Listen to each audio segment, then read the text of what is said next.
here we are. Spawning in the upper left, in the blue, he's representing Alpha X. Give it up for Afrika.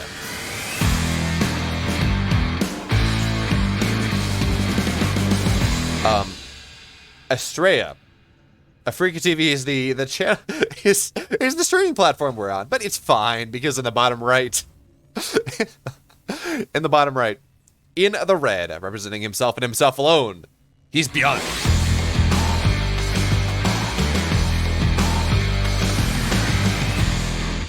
I get players' names wrong all the time. It's fine. The amount of times that you call player A, player B, and player B, player A is significant. It happens. But I don't think I have ever, and I mean ever, referred to a player by the name of the streaming platform. Ah, yes. In the bottom right, it's Twitch. Wait, no, it's BYUN. No, it's BYUN. Okay, we're gonna be okay. We're gonna be okay here as we get on into this first game today. It is Death Aura, but it does not look like Astrea is doing anything sneaky. We're not going to see Proxy Voids. The probe is a little bit too late for that, and this was not a 12 pylon anyways. So who knows? Now, BYUN, for his part, has been doing some really fancy stuff. Actually, there we go. Okay, so this is not the greediest opening that BYUN does, but what he has been doing is a lot of this single Reaper into Reactor, so the Reaper denies the Scout. There we go, he's into a Reactor. Behind that, there we go. And, oh, yeah, Astrea, we'll see the Reactor, and that's about it. So the single Marine goes down, the Scout is denied, and then you get 2 additional barracks. And it's really quick. You get a 2-minute, 30-second third base, and it's just really, really quick aggression with 3 barracks. But you got with 3 barracks, but also 3 command centers, and things just get a little gnarly as suddenly the Terran player has a lot of economy, right? Because they're off of 3 command centers, but also they have 3 barracks production. So what they're lacking is in tech, and that's kind of the difference there. But we're going to have to see whether that is something BYUN decides to go for. As there is the second barracks already on the way. Third barracks. So it looks like we may not see the quickest third base because, well, BYUN, he's opting to go for the more aggressive version of the style. Instead of going third command center into 2 additional barracks, instead it is 3 additional barracks and then maybe command center later. So this is a little bit faster of a timing that BYUN is going for. On the flip side, a little bit less economical. And now Astrea, he's going for a little bit of... Do I have music on? There we go. Now there's music. It's like I'm missing something here. All right.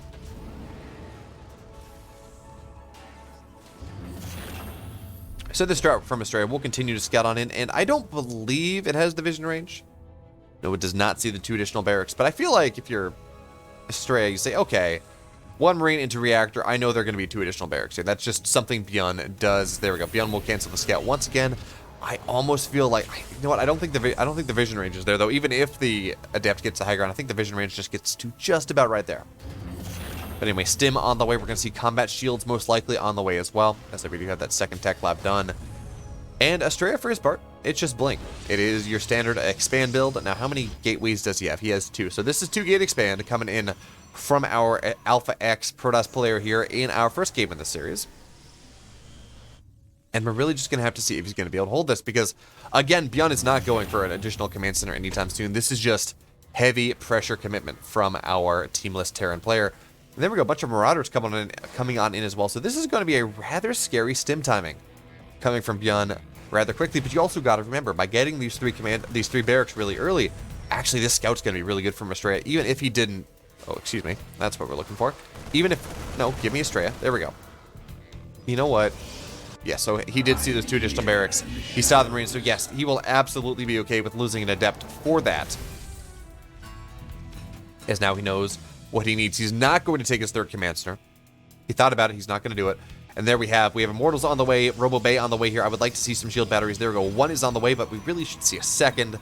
And these Stalkers are going to look to get a little bit harassy, a little bit annoying here on the map. Of course, maybe kill a Marine or 2, blink back. Because right now, Astrea does not have a whole lot of army. Now, he's building it, and he's working on it. But right now, it's only, what, 7 Stalkers?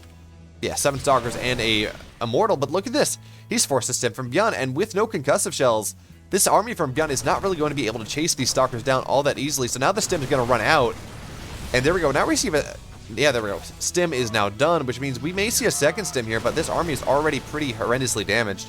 Now, the second stim, of course, that comes out, that will allow BYUN to maybe get on top of this robo, maybe kill this gateway off.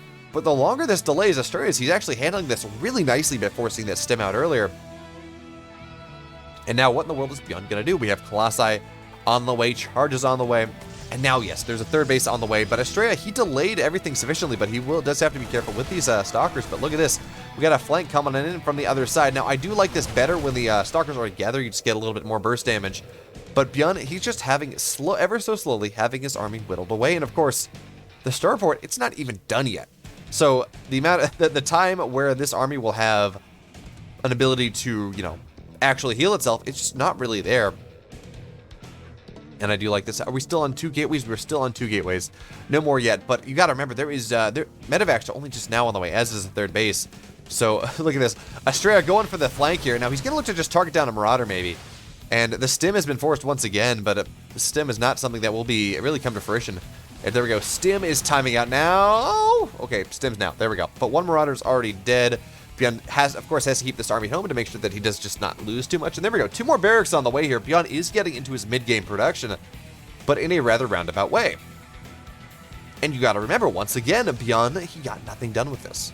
He's taking his third base at about 6 minutes into the game is when he put that down, which, granted, is still faster than your traditional. Oh, is Astrea going to get this? It's still faster than your traditional 3 barracks pressure third base timing. But it's still not great. And, oh, man, Astrea is positioning in for this. Is he going to get it? Okay, boost is off a cooldown, but is BYUN paying attention? He is, and he will see. Okay, there we go. BYUN will be okay, but really cool move here from Astrea. Really great use of the vision that this observer gave to him, but it's not really going to come to fruition at the end of the day. And where are we at now? So charge is done. +1 is just about done. We have 1 Colossi, we have 2 Colossi on the map, as well as an immortal, decent amount of sentries. This army from BYUN, by the way, I mean, it's not healed up. This is the army that was in the middle of the map from the start of the game. So a lot of heavily damaged Marines and Marauders. And BYUN, yeah, he's up 20 army supply, give or take. But extended thermal lance is done. 5 more gateways on the way. So the longer BYUN waits here, the worse it is going to be for him. He does not have the economy that he would maybe be looking for. And do we have... We do! Oh, thank you. I didn't notice whether it was Observer Plus or Game Heart, and we do have the battle report. Not that it's all that useful when I pulled it up, but it's a good thing to know. As now BYUN, he's going to look to go here, maybe knock the Cyber Core off, but he will not be able to do so. And this is all in from BYUN. Make no mistake about it. No, so we have a flank coming on in here. Actually, as I say that, it's all in. Make no mistake about it. We do have an armory on the way, but of course, no second eBay, not yet. Oh, no, we do. Never mind. So BYUN actually is getting himself in a pretty good position to take this game a little bit later.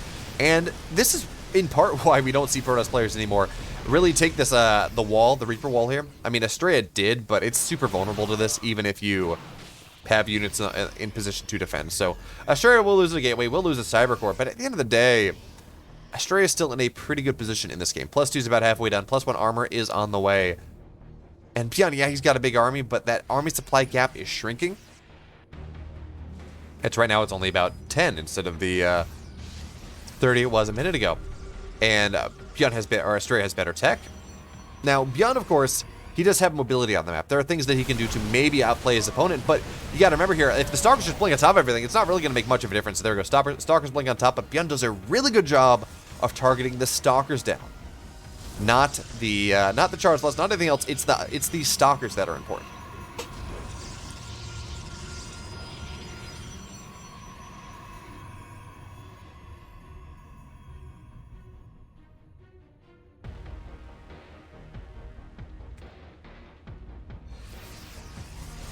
All right, so now we're at the point now where BYUN has enough to fight with 2 armies at once, and oh, he's going to stem on top of this Colossus. Is he going to get the Colossus? Does not look like he will be able to do so, but he is also doing a very good job of forcing the entirety of Astrea's army out of position here, which means he has maybe an opportunity to stem on into the third base, get something done, but there are 3 Colossi here.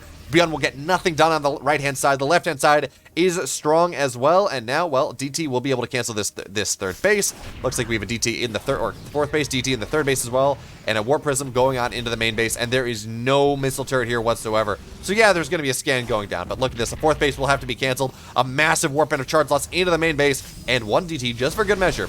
So this is BYUN. This is Astrea absolutely doing some tremendous work here, as he says, look, BeoMulf, for the first time in this game, you have alleviated pressure just slightly. So what am I going to do? I'm going to force your entire army back. I'm going to force you to cancel your 4th base. And I'm going to sandbag this game even further. Because that's what I do. That is what I do as the heir apparent of the North American Protoss race.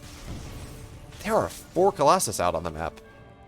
It's a little bit more, one more than you would normally get. But now we have a drop on the right-hand side. And now really the question is, who is flanking who? Because Astrea's army is in the middle of the map. Astrea's army is on this side of the map. ByUN's army is also in the middle of the map. And ByUN's actually going to get a good drop here into the 3rd base. 6, 7, 8 workers will go down. The question is whether ByUN will be able to do more than that, or actually whether he will be able to escape with his lives, or with his life, as now the charge lots will be found as well. And ByUN is doing a really good job of finding a lot of the army of Astrea here. Get some economy damage. 8 workers go down, but more importantly, he got a lot of charge lots here, which means he's suddenly up 50 supply. All of a sudden, he's up 50 supply, and this disruptor shot will be really nice. We have a second one here, but look, this drop coming on into the 3rd base as well. ByUN just splitting Astrea apart all of a sudden. And this was looking so good for Astrea early on, but I guess the warpins on the other side of the map, Astrea maybe committed too much to that, but look at this. This drop coming into the main base is ByUN, he's just dropping everywhere. He says, look, if I can't take a straight up fight, if you have too many Colossi for that, that's fine. I don't need to. What I can do, of course, is go on into the main base, go into the natural, go into the 3rd, kill 16 workers, kill as much tech as possible. Oh, he's going to get on top of the Colossus. 1 Colossus is going to go down, that's for certain. 2nd will go down as well. The question is whether the 3rd one will go down. The disruptor shot will be able to keep everything alive, and a shield battery will heal the Colossus right back on up. Oh, man. ByUN, if you can get that shield or that forge, that's going to be great. But no, the drop will be forced back once again, as it looks like a drop finds its way on into the main base of ByUN. But we also have to remember, ByUN is all in here. ByUN is all in this game. He does not. Oh, well, he doesn't have not have a 4th base yet. He does have it on the way, but it is 13 minutes into this game. He is barely mining out of his main base, barely mining out of his natural. 3rd base is going to be questionable soon enough as well. So ByUN, yes, he does have a 4th base on the way, but it's not really a strong economic position. But look at the EMPs on all this. All the tech units of ByUN are going to, or of Astrea, are going to go down here. ByUN just doing a really good job killing off all of these zealots as well. No disruptors out of that robo, and the 3rd base is under tremendous fire. Shield battery overcharge means nothing whatsoever here. Now we do have a couple disruptor balls coming out. 3rd one going in. ByUN's just going to target it down, and that's all that is left here. All the disruptors are getting targeted down. None of them are going off, and ByUN, he's going to pick up at the last moment. But look how many disruptors just died. Look how many workers just died here. The 3rd base is under fire as well. ByUN needs to drop the rest of this army, though, if he wants to be able to make that happen. There we go. The 3rd base. Okay, ByUN doesn't even care. He says, to hell with that. The army is what I've come here for. The tech of Astrea is all that I'm here for. And GG ByUN. He's going to take game number 1.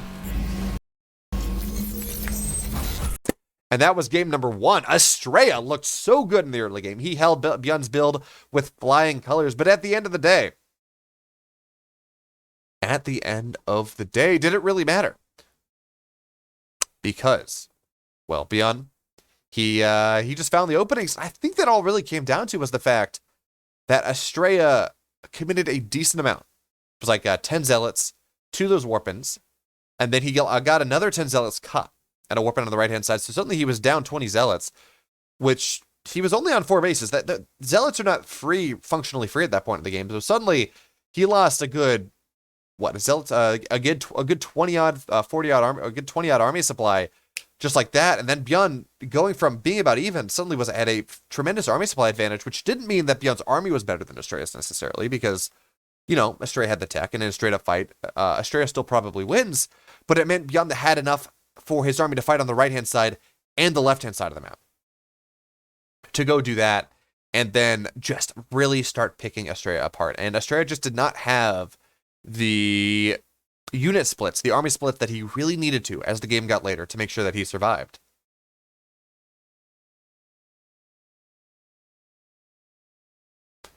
So I'm getting a phone call.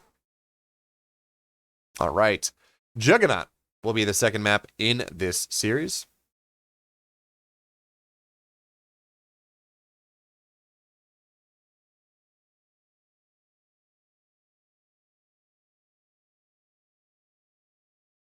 All right. Juggernaut will be the second map in this series. ByUN, of course, he has a 1-0 lead, but pleasant reminder to all my good friends and countrymen, and not countrymen, ladies and gentlemen, boys and girls, guys, gals, and non-binary pals around the world, this is a best of 9. That means one game, I mean, sure, it's important, but you got to win 4 more after that. So we're gonna see this go a while. I'm excited for it. BYUN, if he shows the type of games that he showed in game number 1, man, it's gonna be a fun morning of StarCraft. Absolutely. So without further ado, let's get on in to game number 2. Here we are, spawning in the bottom right. In the red, up 1 game to 0 in this best of 9. Representing himself and himself alone. He's BYUN.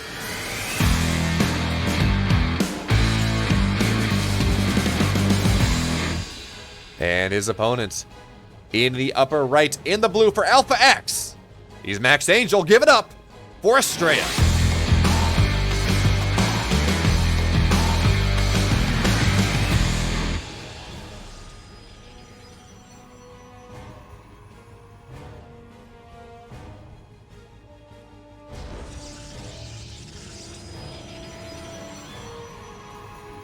So what does BYUN do in this game number 2? As Astrea, feeling a little bit paranoid, says, you know what, BYUN, I don't want you to proxy me on this map.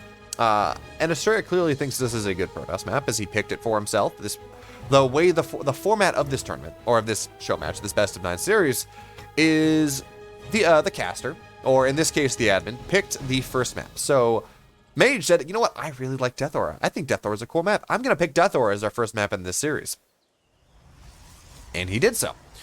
And then after that, it's loser's pick. So Astrea lost game number 1. He got to pick game number 2. And we do have a Reaper opening coming in from BYUN in this game. So we're not going to see the build he showed last game. Not going to say he's not going to do something similarly aggressive, but we're not going to see the 3 racks shenanigans that we saw BYUN go for in the previous game. And realistically, I think that's a good bet. BYUN was not seeing the advantage he needed to see from that 3 racks. Yes, he ended up winning the game, but it was not from a position of strength that he ended up winning. No, he just found some openings later on and held some aggression of his own. And because of that, and because he was able to catch a good portion of Astrea's army in the middle of the map, suddenly he had a 50 army supply lead, and he was able to actually go make his ideas felt, make his presence on the map actually be impactful. So BYUN, adapting to his opponent, adapting to the solid defense that Astrea did show, says, okay, it's going to be Reaper Expand. Coming on in game number 2, and behind it, it's the 2-minute and 30-second third command center. So this is interesting, by the way, as we talk about this, strictly because BYUN normally, when he's going for this build, it is the Marine into Reactor into third command center. Right, into the additional barracks. But no, it looks like BYUN is going to go for that pressure build, and he's just going for Reaper first anyways. And yeah, does it really matter? Not really. The reactor gets slowed down just a little bit, but whatever. Not the end of the world. And especially if you have this tendency of only doing a certain thing. So in this case, BYUN, it's a Reaper build. He doesn't do the hard expand build. If it isn't a Reaper build, he is doing the hard expand build, or some sort of 3 racks variant. Well, if you show the Reaper and you say, hey, I'm actually going to do this anyways, I'm not actually going to do this thing that I don't do with this build, well, that's a decent bit of mind games coming on in for our red Terran players. He looks to really just establish his game in this game number 2 and in this series, because you got to remember, this is a best of 9, and we're going to talk about this a little bit more as the game goes on. But at the end of the day, the longer a series is, the more opportunities players have to form metas within the series. Not just, oh, it's PvZ, I'm going to build Void Rays. Not just, oh, it's the early days of 5.05 and I'm PvT, I'm just going to build Void Rays. Not it's, the period of time where Reapers are really powerful. BYUN just builds, 20 Reapers every game and beats everyone. But my opponent has been expanding quickly in every game in this series. I need to go, and maybe I need to go punish that.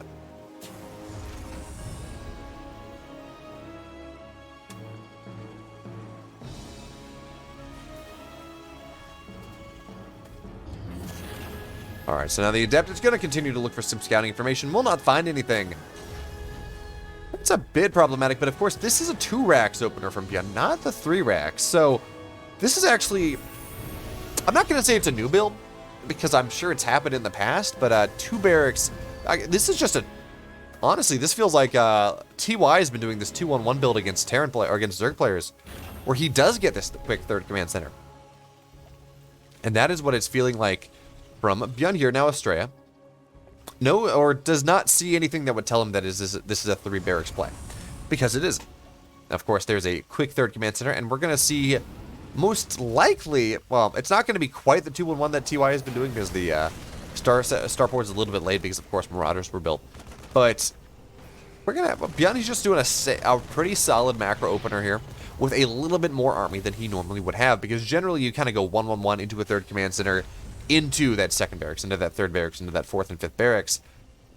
Which, well, BeoMulf is just going to get that a little bit earlier. So we're going to have to see exactly what he plans on doing with this. Now, Astrea does have his third base, and he is fully mining from it. And he has been mining from there for just a little bit of time. So we're not going to see too much of an economic deficit for our Blue Protoss player here. Because again, BeoMulf, he's taking this really quick third command center. The meta says, or what a lot of these builds say is, okay, you get your 3 barracks off of 2 bases. You start your third command center at like 630. It's down by 8. Okay, go from there. Try to get some damage done. But because BeoMulf is taking this early third command center, he's in such a better position to get on into the late game compared to a lot of these early Terran aggressive options that we do see Terran players going for now. Because I think in part, Terran players got really used to this DT charge lot late game that was just shredding them and making it so they couldn't get above 3 bases. And they said, you know what, I don't want to get there. I want to do damage early enough that's just really, that those mass DT, blink DT charge lot warp ends are not really a thing. So these Stalkers, they're going to look for a little bit of damage. So, hey, they're going to get an SCV. Maybe they'll get a couple of Marines too, but they will eventually be forced back. And with that, well, Astrea, he gets some good scouting. That's important. And he does get a good sense of the strength of the Terran army. Now, +1 is just about done. So that is something that BeoMulf is going to look to take advantage from here, as he will once again force the Stalkers back. And Astrea, not really targeting things down yet, has not really done a really good job of abating the damage from this push quite yet. But we do have one Colossus, we do have a couple force fields. Do we have charge? We do. Extended Thermal Lance is just about halfway done, and the gateways are on the way. So Astrea once again finding himself in a wonderful position to move on into the late game uninhibited in this game number 2, and this is one of the benefits of Juggernaut. It is rather difficult to kill your opponent, and it is a long map, so rallies take a little bit to get there, especially if you're not rallying through the center of the map, especially if you're rallying through the edge and you're not hitting multiples of these speed zones, which BeoMulf is not, because he's trying to pressure on into this 4th base of Astrea that Astrea has taken rather quickly. Let's look, it's already up, it's already running. 7 minutes, 40 seconds into this game. Astrea, he just has a wonderful economic position. He has +2 is on the way. He will have +2 armor getting started, or +1 armor getting started rather soon, as he did get that second forge. He is going to be on 3 Colossus, so we should probably start to see a second Robo Disruptors on the way as well. And well, the question is, how does Astrea want to take this mid game? He got into this position really well in the previous game as well, and he was not able to really take advantage of it. BeoMulf just tore him apart in the mid to late game here. And look at all of these Widow Mines making wonderful connections. And now, well, BeoMulf's going to lift off and go into the main base. But look at all these 10 Charlottes getting warped on into the main base. Although only half of them are fighting Astrea, you actually got to fight with all your warp ends. And actually, BeoMulf's going to take a rather decent trade, all things considered. But at the end of the day, Astrea, he's now at 15 army supply. We're starting to see the fact that Astrea had such a good economic setup for the majority of this game really come to fruition. That being said, though, BeoMulf, he does have the production. He does have, he will have 2-2 on the way rather quickly, and he is going into the Viking numbers that he does need to be able to get on into this game. That's what I'm looking for. There we go. 5 barracks going up to 8 with the 4th base addition. And hold on to your butts, ladies and gentlemen. We are going late. And one of these players will become late, deceased, by the time this game is over. But not their hopes in the series, because it's only game 2. So where do we go from here? That is the question. BeoMulf, he does have his 4th base on the way, but we do have Warp Prism Speed on the way here. And oh no, BeoMulf's drop will be scouted. Yeah, okay, BeoMulf, you can't do that. But hey, he's gonna get some value at it. There, he's gonna get a couple pylons. He's gonna get the probe. But look at the vision that Astrea has on the map right now. Like, yeah, he doesn't exactly see the drop, but he knows where it is. And he knows so much about this map. These probes are all over the place, just dropping pylons everywhere. Saying, BeoMulf, you're not really allowed to be on the edge of the map. You're not allowed to play with. You're not allowed to do what you did to me in game number 1. Not if I have anything to say about it. So BeoMulf, for his part, We're seeing air attack on the way here, a Ghost Academy as well.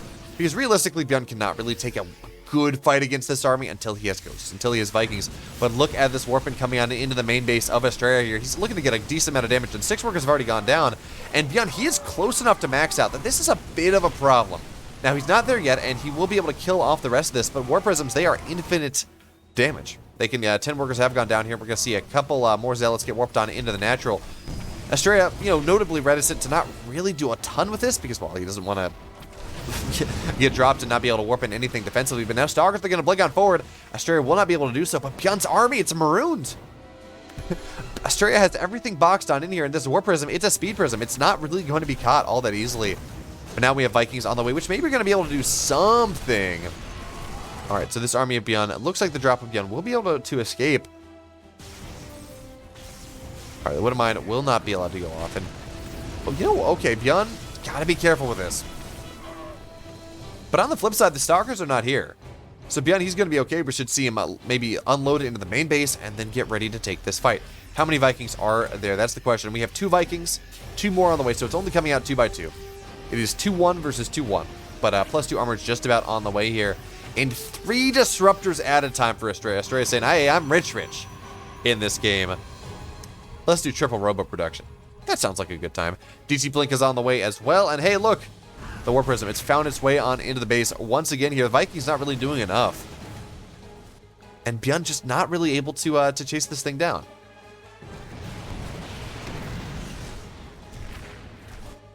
All right, that is a lot of Zealots that BYUN's army is going to find here. And I'm worried that this is kind of be a similar situation to what we saw in game number 1, where BYUN just caught such a run-by potential for Astrea, and suddenly Astrea's army supply fell into the gutter, just like now. Astrea, he's down 40 army supply, and yes, there's no warping. Okay, gonna be fine, but Astrea, he's down 40 army supply.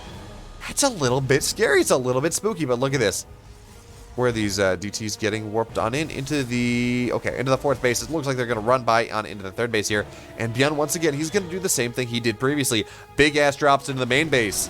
And the question is whether Astrea can defend, because Astrea, he's getting active on the map once again. But this time, I think Astrea is going to lose this base. He does not have enough rally to be able to deal with it. Oh, no, actually, no, he's aware of it.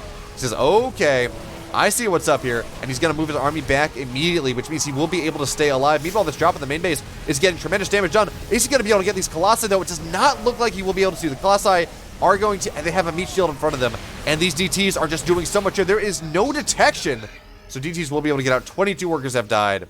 BYUN, he's even on army supply. He was not able to get the kill move that he was looking for. So earlier on, this is 3-2 Protoss versus 2-2 Terran, and yes, there is +3 attack on the way, but these are +3 DTs. They do so much damage. All of these command centers that are on the way, one of them will go down immediately. And this right here is why Terran players do not like to play late game against this charge lot DT style that Parting showed us not all that long ago. The start of 2020.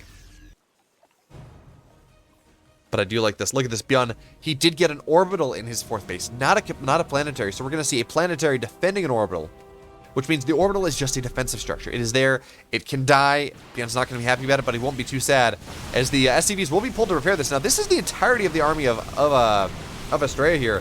So BYUN is going to accept the loss of this base, as he's not looking to go not looking to defend it. But what he will say is, okay, look, I'm going to lose my 4th, but I'm going to go on into full base trade scenario here. I don't want to play this game where I'm just slowly ripped apart by masses of DT charge lot. But the Protoss army is already there, and you've got to remember the Protoss army has a recall. So Astrea, he's already going to get on top of this. We will see this this orbital most likely go down as well. Although it looks like Astrea not exactly targeting that down for the moment. He's just saying, look, I'm going to get the rally here. We should see some Warpins coming on in, as Astrea has a fairly significant bank. There we go. 11 Zealots are coming on in, and BYUN, he's running his army back. He says, look, I cannot afford to lose what I'm losing here, but I don't think it matters because he can't really take this fight, not in the high ground, not into this amount of Colossus, as BYUN's now, his production is getting camped. Okay, so this Warpin is not going to complete. And the orbitals are not going to go down here, but look at this EMP, actually. So one Colossus will go down. BYUN's going to stem on in, get it when he can, but the recall will be good. Now we're going to have some Stalkers go on down, try to get what else damage they can here. So BYUN, he's up in army supply. He has upgrade parity, but he's 26 workers to 67. And yes, he did not lose any command centers, strangely enough, although this Zealot's going to look to try to say something about that. But look how many disruptors there are. 10 disruptors on the map. There are as many disruptors as Marines, give or take.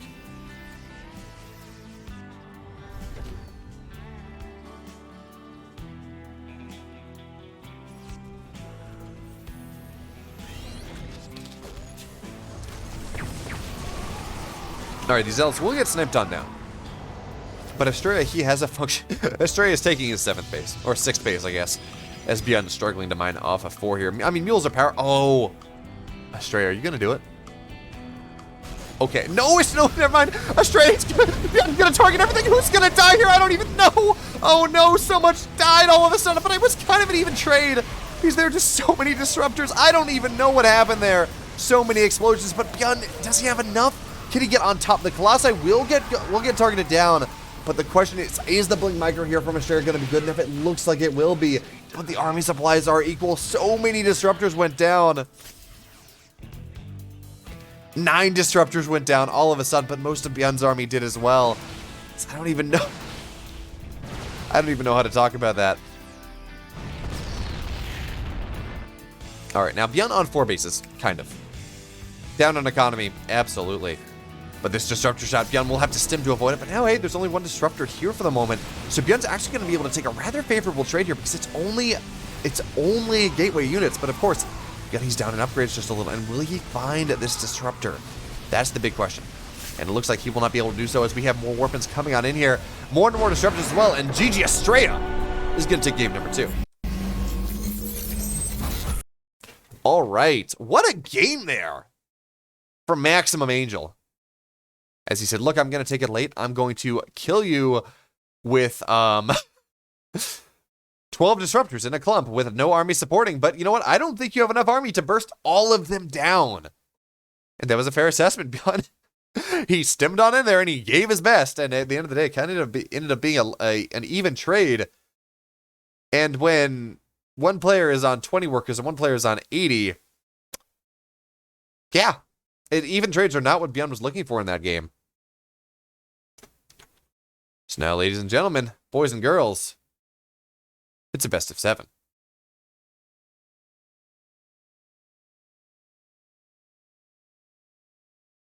And that is what I need.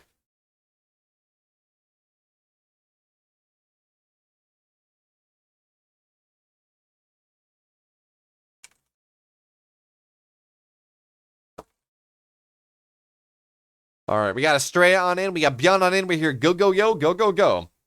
And we're just about ready to get on into our 3rd map in this series. Now, it will be Submarine. That's exciting. Submarine is a fun map. An exciting map.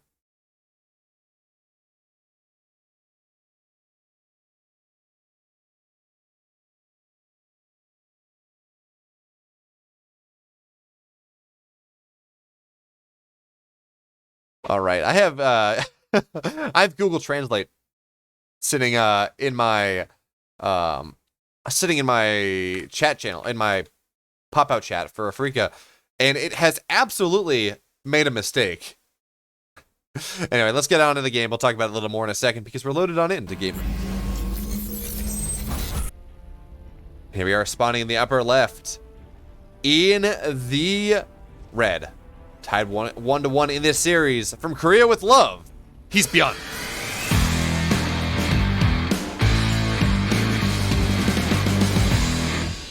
And his opponent in the bottom right, in the blue, representing Alpha X, the Dragon, he's Astrea.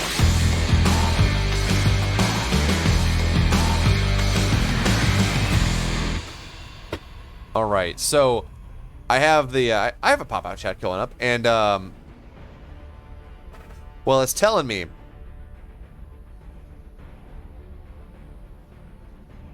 that all right. Yeah, it's telling me that our VIP that's in chat that said something about BYUN, or that said something about Korean, or something in Korean, is saying owl hi. But I believe he's saying something about BYUN, as we do have a proxy gateway coming on up here in the game number 3, and this actually is a pretty cool build. Because what this is the evolution of the Max Packs build. Now, Max Packs, he says, look, I'm going to put my gateway just about here.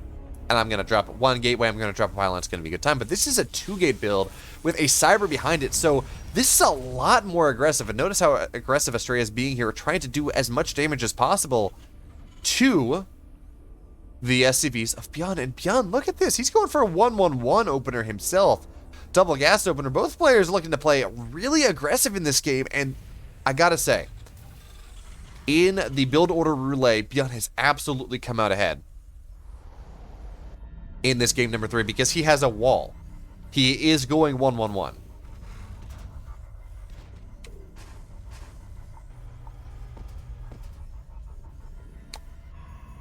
Ooh, what is this? Is this going to be a Stargate as well? Oh, Astrea, you dirty, dirty dog. This is, I'm so excited for this. But anyway, BYUN does not have a low ground command center, so there is nothing to get canceled by this build. And we got a proxy robo. Oh, Astrea. Man, if this is the way the rest of these games go, I'm not going to be too sad. Now, it may make the games a little bit shorter, and that's sad. But on the flip side, man, if we see, you know, proxy gate in one port of the map, proxy second gate somewhere else, well, I cannot be too upset. Absolutely.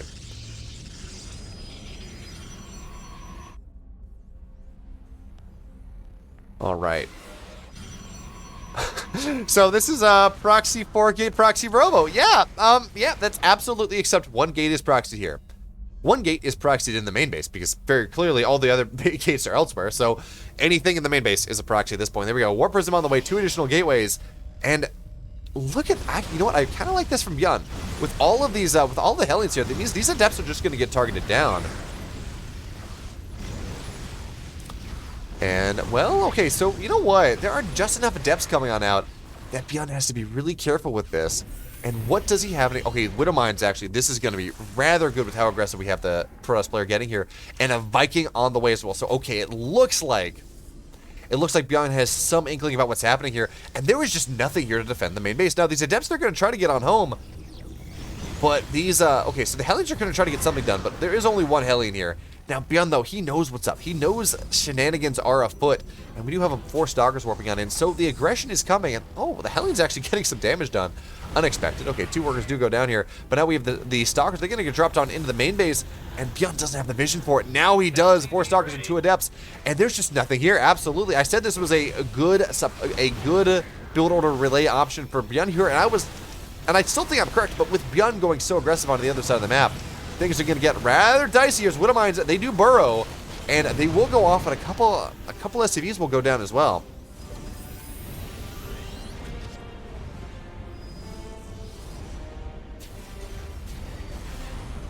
All right, so I do like this Viking out on the map. It does potentially put a timer on the aggression of Astrea, but at the end of the day, I mean, he just built another Warp Prism. As we do have depths there now on into the main base here. Tanks are on the way as well, but Astrea's feeling, oh, look at this. He's going to get a bunch of the add-ons as well. So this means, of course, there's just less production. And if Astrea can just camp the production, oh, he's going to be able to get the tank, actually. Unless there's a really good hot pickup, he will be able to kill off this tank. Oh, look at that. Yeah, he's just going to surround the factory. But, oh, the tank gets out on the other side. But, the bunker goes down. There's not a whole lot here. Now, landed Vikings, they do really well against mechanical units. So these Stalkers, they don't trade the best against all this, but 11, 12, oh, so many workers are going down here. And we're just going to see more Warpins. Astrea, he is perfectly happy. Oh, but the Widow Mine shots are going to go off once again. And only 3 workers go down. So Astrea at 15 workers. BYUN at 11. Okay, look at this. So he recalls the Observer. Oh, yeah, I like this. So he recalls the Observer. Well, no, he doesn't even have to. Never mind. There is no armory, so the Widow Mines are not hidden. All right, so here's the trick, though. BYUN has 1 tank. He has a 2nd tank on the way. He has 2 Vikings, which is going to make it rather difficult for the Warp Prism to get on into the main base. So how does Astrea do this? Or does he just expand? Look at the Widow Mine just running across the map. That's pretty fun. Now this Widow Mine should not be able to burrow. There we go. Will not be able to do so. 2nd Widow Mine is also going to die. So BYUN's going to get, or Astrea's going to get a pretty decent trade there. But look, this now Liberator coming on in. And you know what, as I was saying, oh man, this is looking really good for Astrea. But those Widowmine drops early on actually are really coming to the fore. Okay. are really being rather useful here. They are becoming rather significant, but okay, now Astrea is just going to Maynard into the main base with a couple stalkers, but no, he's going to be forced to back up here.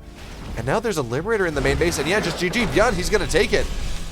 Game 3, that's all she wrote.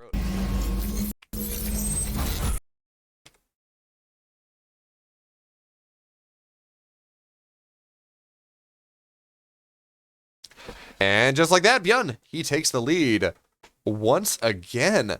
And it looks like Astrea was going for like some sort of one-base disruptor drops. There was the Robo Bay on the way.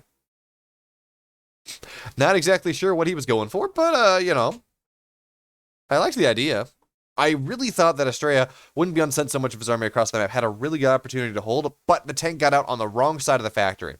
And when that happened, when the tank popped out on the other side of the stalkers, away from the stalkers, and Astrea was not able to just kill the tank, well, he was not able to quite get what he wanted to, and then when that one tank was out, there was a really solid defense. When two tanks were out, even more solid. So suddenly, well, BYUN, he had two tanks out. Astrea really couldn't get into the main base with the two Vikings, and we just started to take so much damage at home. One base versus one base. Terran had better tech, and that's just kind of how the game went. So, that's how our third game went, but hey, we still got up to 6 more coming on in. So, it's still going to be great, still going to be dandy, still going to be fine and wonderful and fascinating and all those words, all those superlatives that that we're going to say.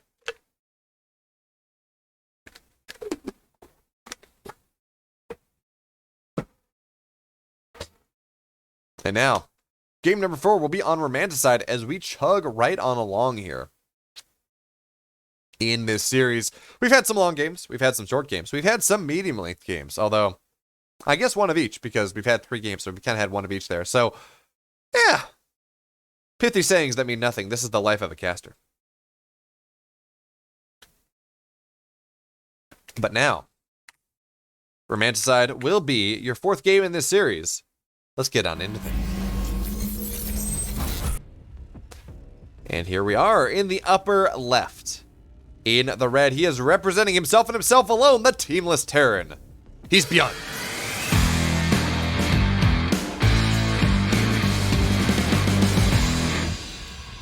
And his opponent in the bottom right in the blue for Alpha X.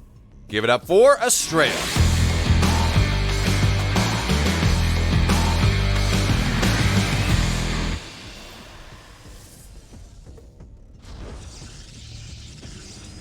So Astrea went for something crazy in game number 3. It did not work out for him. And now BYUN has a 2-1 lead. But again, I mean, look, there's 6 games potentially left. Neither player is in real danger of winning the series at this point. You say hopefully BYUN finds a team soon, Refrigerator, but BYUN was teamless when he won his GSL, when he won BlizzCon. BYUN's just kind of especially after the situation with Prime, BYUN has just kind of always been his own person. And I don't know whether players at teams have tried to sign him and just realized he was too expensive, or BYUN just really not all interested in joining a team. Now, you gotta remember, everyone was singing the tale of BYUN. Oh, this player that, when was he last seen? I mean, he was just sat on the bench of Prime for years as Ghost King. And then as BYUN, even as he had this great potential, he just didn't show up to anything. And suddenly Prime disbands and he starts playing and starts winning tournaments. Now, I'm not trying to say that there's a correlation there. Or I'm not trying to say there's a causation there, but there did appear to be a correlation. So I just wonder whether BYUN, he just works better on his own, whether he just does not really thrive in that team environment. Now, I for one would love to see BYUN in it. I'd love to see BYUN on a team. Maybe get him involved in the Golden Team Challenge. That is called the Chinese Team League, that has now been opened to everyone. Is Team Liquid's fielding a team, Exxon's fielding a team. We're seeing a lot of foreign teams are going to be playing into this year because the requirement for a Chinese player is now gone. But it looks like BYUN is going to go for a proxy starport in this game number 4, at least based off the SCV positioning there. Although maybe this is just a scouting SCV.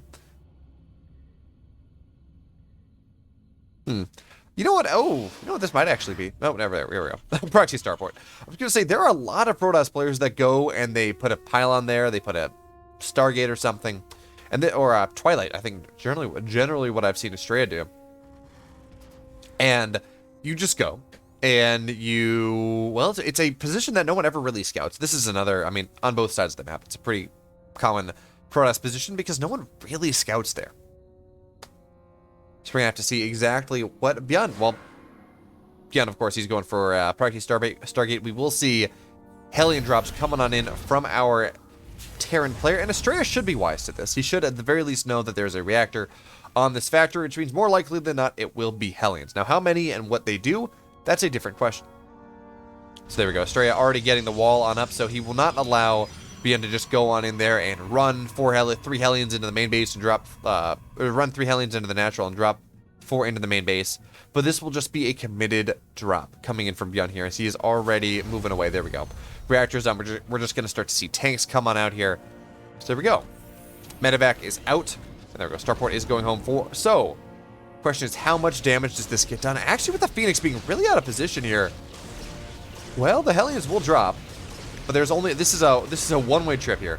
So now the Hellions will get on in, and Astrea not really pulling things, but it doesn't really matter because, of course, the Phoenix. Sorry, we're not out of position. Pardon me. Instead, they caught the Hellions. So with the depths coming on in here, we should only see 2 workers go down. And Astrea, he's in a wonderful position now. Absolutely. The goal there with that proxy starport build is you get 8 workers. Anything more than that, you're really happy. Anything less than that, you're kind of sad. And BYUN only got 2. And he lost his medevac. So there was absolutely no redeeming quality from how that went.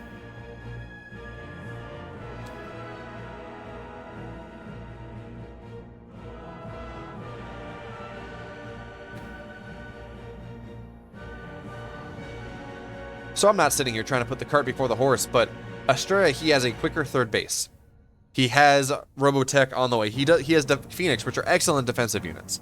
And he will, of course, be going Phoenix Colossus, so we should not see Blink for any near period of time, so it means that there's going to be a faster charge eventually, which is good for holding off Terran pushes. All of these things do mean that Astrea is in a wonderful position to, at the very least, to take this game lane. Potentially tie us up and just force the series to a best of 5.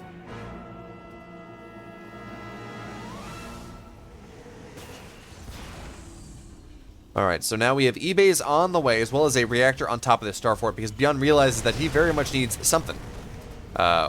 Most likely this will, of course, be medevacs. The age of just mass Viking to deal with Phoenix Colossus is not really there anymore. Certainly not when you have no medevacs on the field. Alright, so what do we got? 5 Phoenix here, and Astrea, he's going for the traditional Phoenix Colossus approach, which is actually rather interesting, because we've seen a lot of Protoss players recently, instead of going on in for this, stopping at 5 and going in more in the ground behind that, etc., etc., etc. Instead, players like Stats really come to mind here. I think I saw Zest do this as well recently, go up to like 9 or 10 Phoenix. 8, 9, 10 Phoenix, and they say, you know what?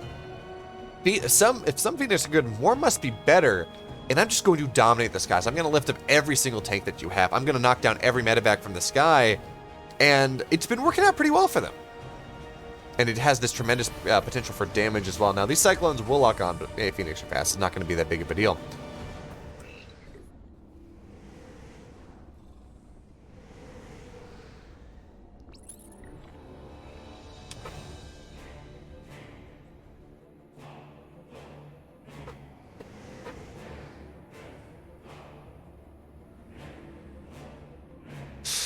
Oh, man.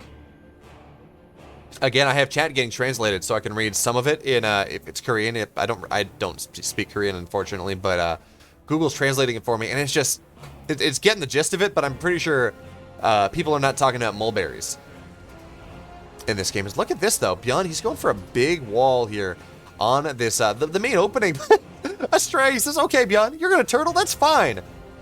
I'm going to take my 4th base. I'm going to take my 5th base. May even take a 6th base, but also, interestingly enough, Astrea has opted for the backside bases on the map here.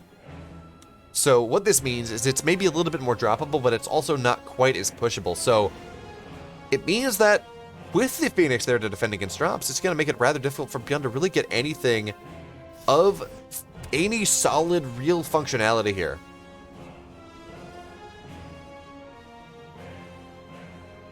Having said though, BYUN does have a little bit bigger of an army, and there's upgrade parity for the time being. Do we have charge? We do, okay. We do have charge. Blink is on the way, and Colossi are coming out here, but yeah, Astrea, he will be able to swallow this attack whole. That being said though, nice cutting there from BYUN, but there we go. Widow Mines, there are Colossi out. The age of the Widow Mine is now done. Hey, the Widow Mines are out of position, so BYUN will not be able to use those for the attack. Oh, this one Widow Mine does need to be a little bit careful.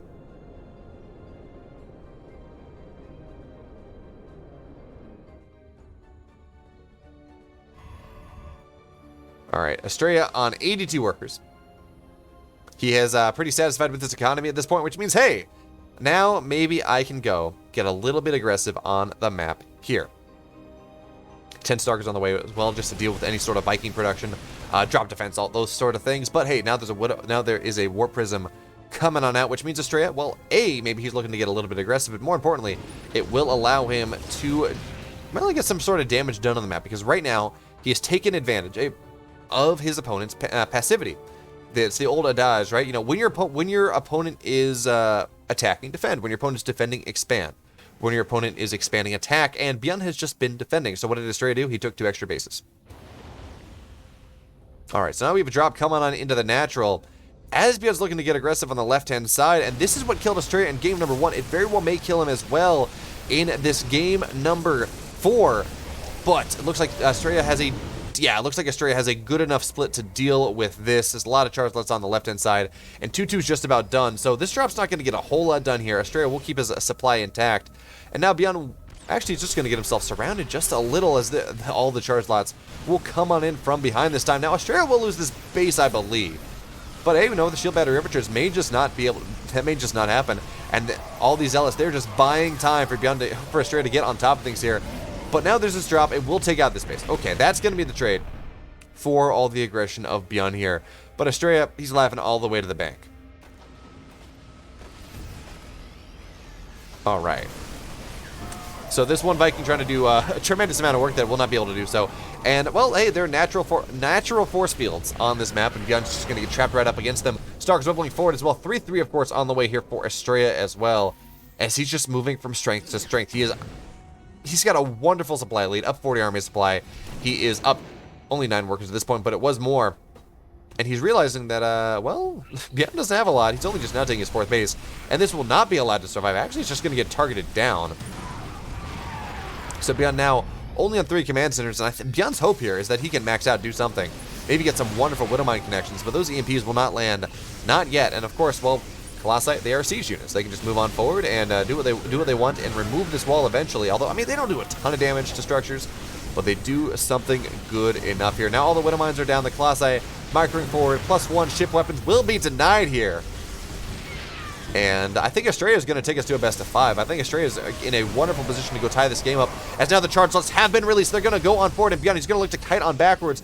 And the SCVs, they have been pulled, but hey, there are a couple Vikings here. The Phoenix will be able to kill them off, and GG Astrea. He's going to take game number 4. Well, it's best of 5 now.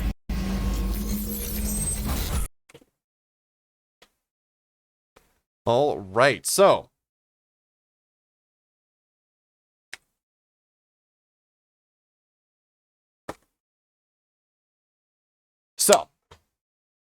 we are here. We are sitting here in the middle of this series, and now that is the wonderful time to talk about the fact that this, like many other recent Alpha X events, is actually, we got a new sponsor.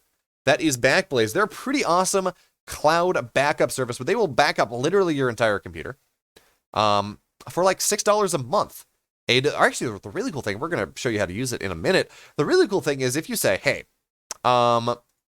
I lost all my data. What can I do? Can I download this? Absolutely, I can download this. But even more interesting, even more importantly, is the fact that if you don't want to go and download, 5 terabytes of data because that takes forever, what you're going to do is you can say, hey, Backblaze, send me my data. And they will. They'll send you either an external hard drive, they'll send you a USB key, something like that. And, well, yeah, you got to pay for it. It's like $100 for the hard drive, $50, I think, for the USB. But if you just ship that back, no cost. you get your data back for free. So it's also really easy to use. And let's go into their website. So here's what we got here. It's really easy to use. Of course, I do have the program actually installed as well, but it's not backing up anything for the moment because, well, I'm kind of limited in the fact that I need to, well, I need to upload, so I can't really do that. They are currently running a 15-day trial, so if you go up into the sticky link sitting above in chat and use that Pyrospike code, even if you don't register, they're trying to gain impressions, so that helps us out a good bit. And you sign up for a 15-day trial, and at the end of the day, it's $6 a month for unlimited uploads of your entire computer. So if everything gets wiped, you're going to be in a good spot. I suffered through something like that. Luckily, I had a Google Drive backup, but I still lost data when I had to, when I was trying to remove a Linux install from my computer, and it all went to hell. Let's make sure they don't start. Okay, there we go. We're in on that. But yeah, you can download things. You see all the different drives that I have. Let me interact with this actually. You see all the different drives that I have installed, so I have a bunch of hard drives on my computer. And I started uploading them a couple days ago. And so I can go and view and restore all of my files. Oh, I'm logged out. Anyway, you get the point. It's an awesome service. And if you're in Europe, they have dedicated servers in Europe as well. So you can make sure that you can actually get fast download speeds. You don't have to download from North American servers. But with that, we should probably get back into this because, hey, you know, sponsors are great and they have absolutely generously given us the prize pool for this tournament. But the tournament's also happening, so let's get back on. All right, so it's now a best of 5.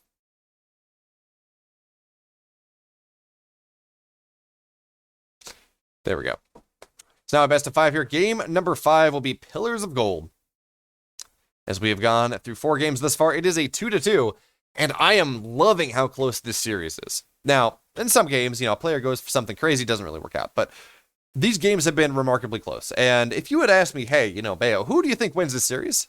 With the form that BYUN has shown rather recently, I gotta say, I would have thought BYUN would take it, you know, 5-2, maybe 5-3, but the players trading here back and forth, even if there's still the potential BYUN takes that 5-2, 5-3, I don't think that's going to be the case.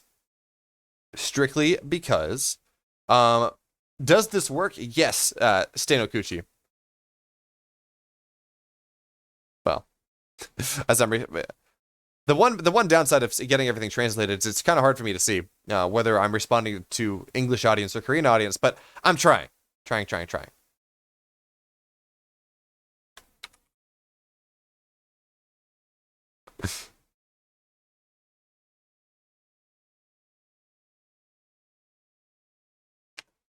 All right. So we're getting ready into this 5th game in the series, and it's going to be Pillars of Gold. It's going to be another larger map. Now, that means absolutely nothing, because Pillars of Gold has some excellent proxy locations for both our Terran player and our Protoss player. We're going to have to see what they decide to go for, but if it goes late again, well, we're going to see how things do end up going. As now we're loaded on in to our... Well, it's going to be our 5th game. Let's go. Here we are, spawning in the bottom left. In the blue for Alpha X. Tied up 2-2. Give it up for Astrea.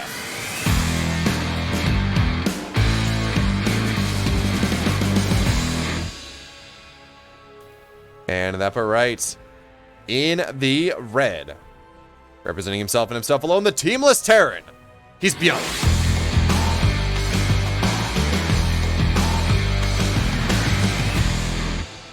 Man, I keep trying to make that name stick. I don't think it ever will. I don't have enough, I don't have enough exposure, but, I mean, the team, it flows, right? BeoMulf, he's known for winning GSLs and winning other things, off the strength of practicing in his bedroom and just doing that and training day in and day out, but not having a team to support him.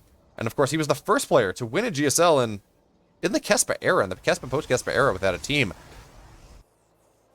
So, with that being said, you know what? I'm just keep trying to make it work. It also sounds nice. You got that alliteration, the teamless Terran. I don't know. Creighton's got his crusade to get Clem called the Little Corporal. But I don't know. I'm trying to... I got my own little crusade here. I don't think it's ever going to work out, but who knows? Who the hell knows here? So we have BYUN going for an eBay block in this game. Getting a little bit cheeky. But he's also realized that Astrea has not really shown too much tendency to go on in and proxy anything all that crazy. I mean, yeah, Astrea did it on Submarine, but it's Submarine. That doesn't really count. And more importantly, if you have a macro player, they may proxy one game in a series.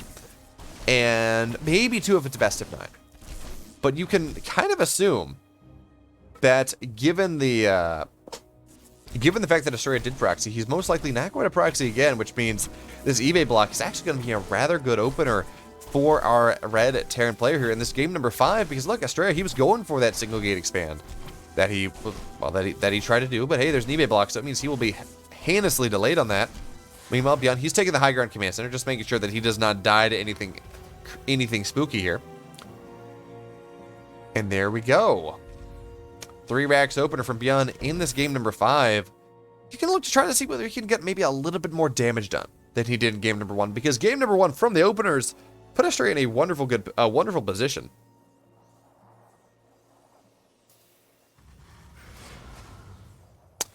All right, so this adept will go up and says, "Hey, what's up?" Now he did see, of course, the command center did not see the 2 additional barracks, but well, seeing the reactor on this, seeing the lack of a Reaper, I think he has a rough idea of what BYUN is going for, because again, BYUN did this up similar build in game number 1. Actually, this may just, yeah, similar enough build, because of course BYUN did an eBay block in game number 1. And, well, we're just going to have to see what BYUN decides to do with this. Now, of course, the eBay block does mean that the command center is later, which does mean that BYUN did have to take it on the high ground to make sure that it was not delayed by this adept. But now there are 5 Marines out. Of course, 3 Marines is kind of the number you need to beat. It's 3 Marines that fight evenly against 1 adept. So with the 5 Marines out here, it's going to be totally fine. BYUN's going to be safe. And we should see the command center go on into the low ground.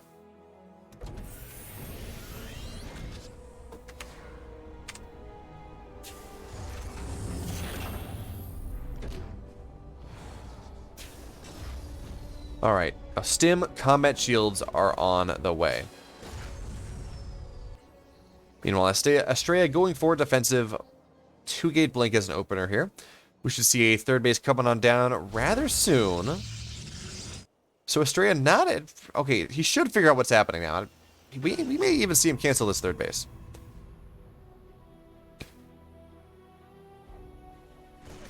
Alright.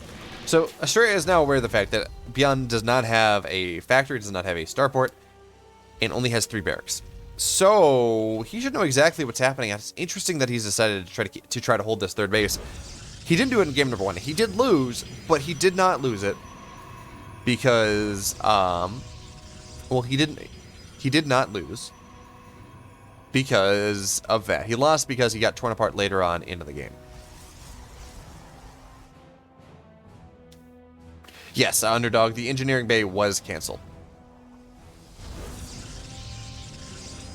Alright, so now BYUN's pressure coming on out here, and Astrea will scout this, but Blink is now finishing up. 2 more gates are on the way here, so 4-gate Blink should be enough to hold this. Oh, if he can get a nice force field, that's actually going to be a really good thing for him. Now, this is a big ramp, of course, so BYUN, look at this, he's coming on in with the spread, so he's going to try to do what he can, but of course, the force fields, they're still going to be good anyways. Man, what force fields from Astrea. That being said, though, what did we lose? Yeah, let's battle report. Battle report, please show. Thank you. Alright, there we go. So, a couple sentries do go down there for Astrea, but at the end of the day, he's going to take a little bit better of a trade. And now he's going to be able to posture on the map just a little bit further.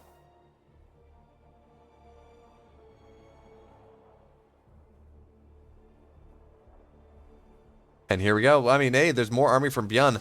But again, the starport, it's not done yet. So this army, any damage it takes, is just going to stick on it.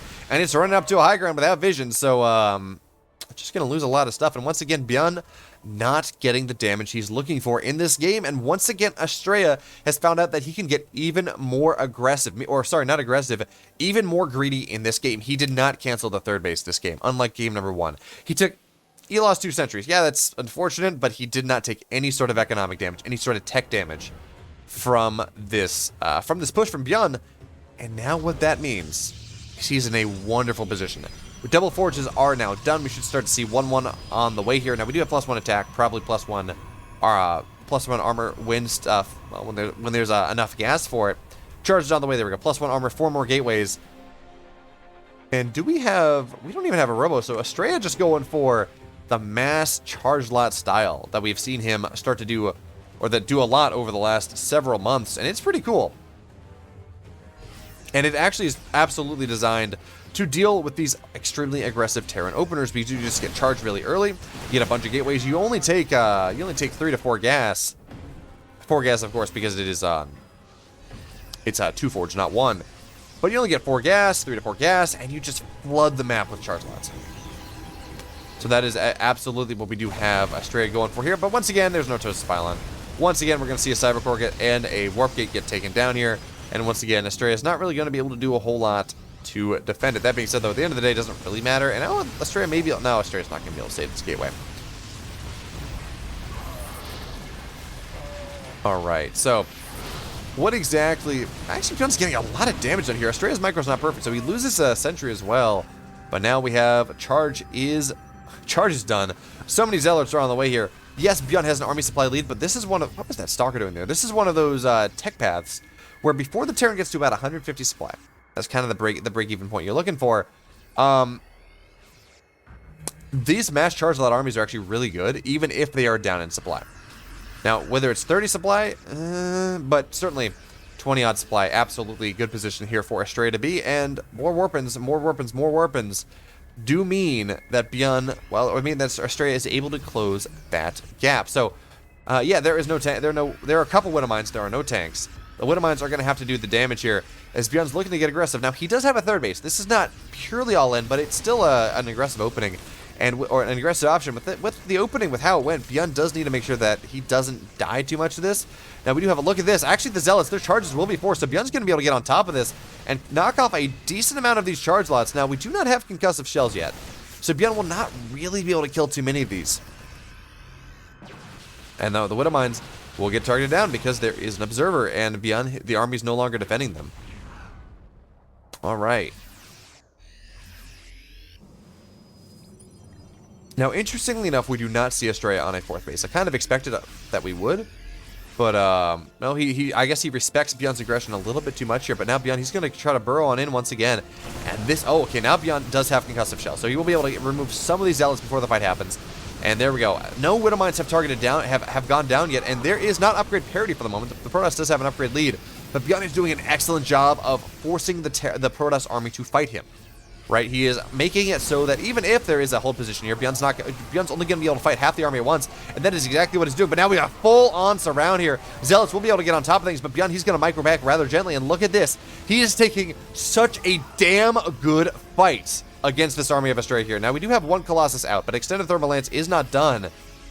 And BYUN, he's up 30 army supply now. Now, not all of that is on the map. Not all of that is here yet, and a lot of this army is rather heavily stimmed. But BYUN, he will find a good portion of this army here, and he's still down on upgrades. +1 is done in 20 seconds.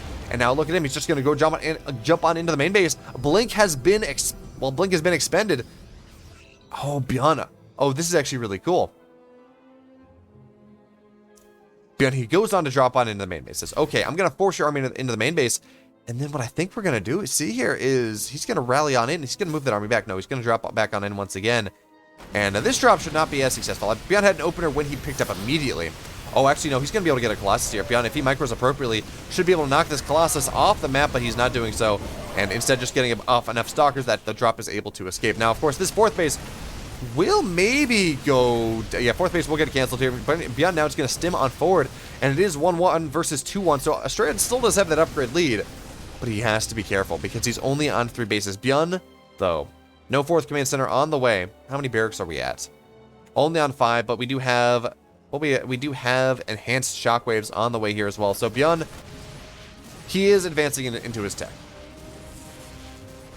He is positioning himself to maybe play a late game here. Although, again, I would like to see a 4th command center. There we go. 4th base being built on position here. And that's a really good idea for him. Because, look, Astrea is only on 3 bases. Astrea has not been able to establish a 4th base 12 minutes into this game, playing a rather expensive style. Right? When you go for this mass charge lot style, you expect to take losses. You expect to do that because charge lots they're not all that micro. They're not all that microable. You just kind of 1A them and you hope to get the spread. It's going to work out well.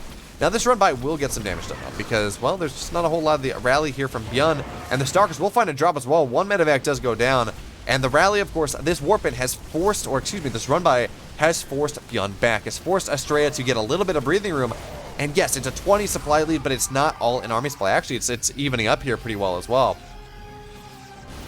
And now, okay, the army of BYUN here is getting founded as well. Astrea with the entire force of his army trying to trade away piecemeal against what BYUN has. Now, I would like to see a bunker here from BYUN behind the mineral line, but he is not doing that. As he says, look, my army's going to be one.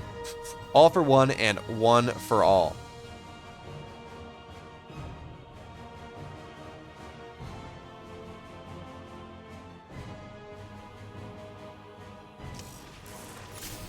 All right, so BYUN actually, oh, he's got an opening here. Will he be able to get those disruptor shots? No, he will not. BYUN, he stims on into his death. Oh, no. The supply lead he had, it's gone. It is gone. It is deader than a doornail. And BYUN now, he's going to be forced to back up here. Meanwhile, there's this run by onto this 4th base. And with there'd be no planetary, well, it will be forced to lift. SCVs will be forced to run away here. And that lead that BYUN had, that wonderful, wonderful win that BYUN had in this game, yeah, that happened. Triple the resources lost in that last engagement.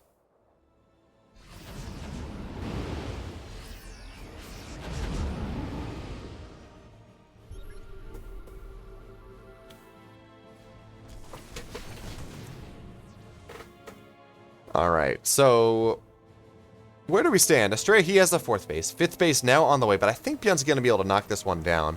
Not a whole lot of army for Astrea here to deal with that. And we do have upgrade parity for... I'm sorry, we'll never have upgrade parity. It's now 3-2 versus 2-2.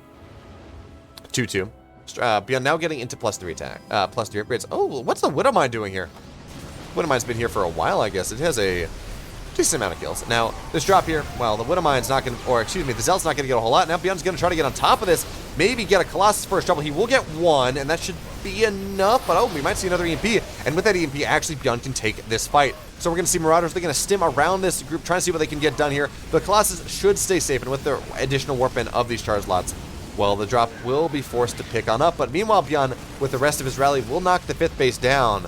So now it's 4 bases versus 4 bases. And BYUN, actually, he's going to get this... No, he's not. This Disruptor will not get taken down either, but there are just enough Disruptors here. Oh, no, he got the Colossus. Never mind. Yeah, he did get the Colossus. Okay.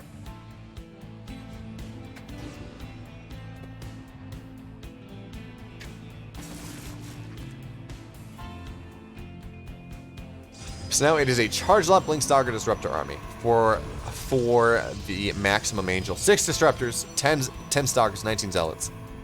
Which is a decent army, but it's not an incredible. And BYUN, he's in the suddenly up 15 workers. He has a massive economic lead between being equal on bases and having mules and being up workers. And we're really seeing that in the supply at this point. It's a 20 army supply lead, a 15 worker lead. It is a 30 total supply lead here. And BYUN will eventually be on into 3-3. Now, he's not going to be for a minute, but we do have this drop trying to get something done. But recall has been forced, which means, hey, this base will not be defensible. As BYUN now going on in, couple ghosts, some Widowmines, and hey, Marauders. That's the important thing. As we do, of course, see the shield battery getting impeded here. But there are just enough Disruptors here that BYUN will be forced back. And I don't like the idea to go back into Widowmines. Not really, because, I mean, they're Disruptors. Disruptors kind of deal with Widowmines pretty easily. All right, but let's see. There are one... Okay, Ghost will go down. I think there are... How many... It's not worth counting at this point. So it looks like we did have some DTs. Yeah, DTs go on into the 3rd base. We're taken out, but they did get some damage done. And BYUN, he's just poking and prodding for an answer here. But, hey, losing 12 workers means that worker supply lead that he had, it's not there. And he has not been trading the best, but now he's going to get on top of all of these Disruptors. And BYUN, oh, so many Disruptors are going to go down. Shield battery overcharge will not save you, my friend, but maybe that one will. Okay, but a bunch of Disruptors do go down. 6 Disruptors go down in the last fight. And BYUN getting a lot of damage done with these drops once again, but army supplies are roughly equal. Army supplies are roughly equal now. These EMPs will be rather nice, but these are still 3-3 versus 2-3. Oh, look at those Widowmines, though. Gonna kill a lot of friendly fire here. And BYUN will be forced back for the time being. Astrea, though, he's running out of army. He's running out of resources. 6 out of 8, 4 out of 6, 6 out of 8, or 9 out of 8. He's really only mining off of one base. I mean, the same can kind of be said for BYUN here, and actually maybe even a little bit worse because, well, he's been muling things, but he does have his 6th base or 5th base on the way.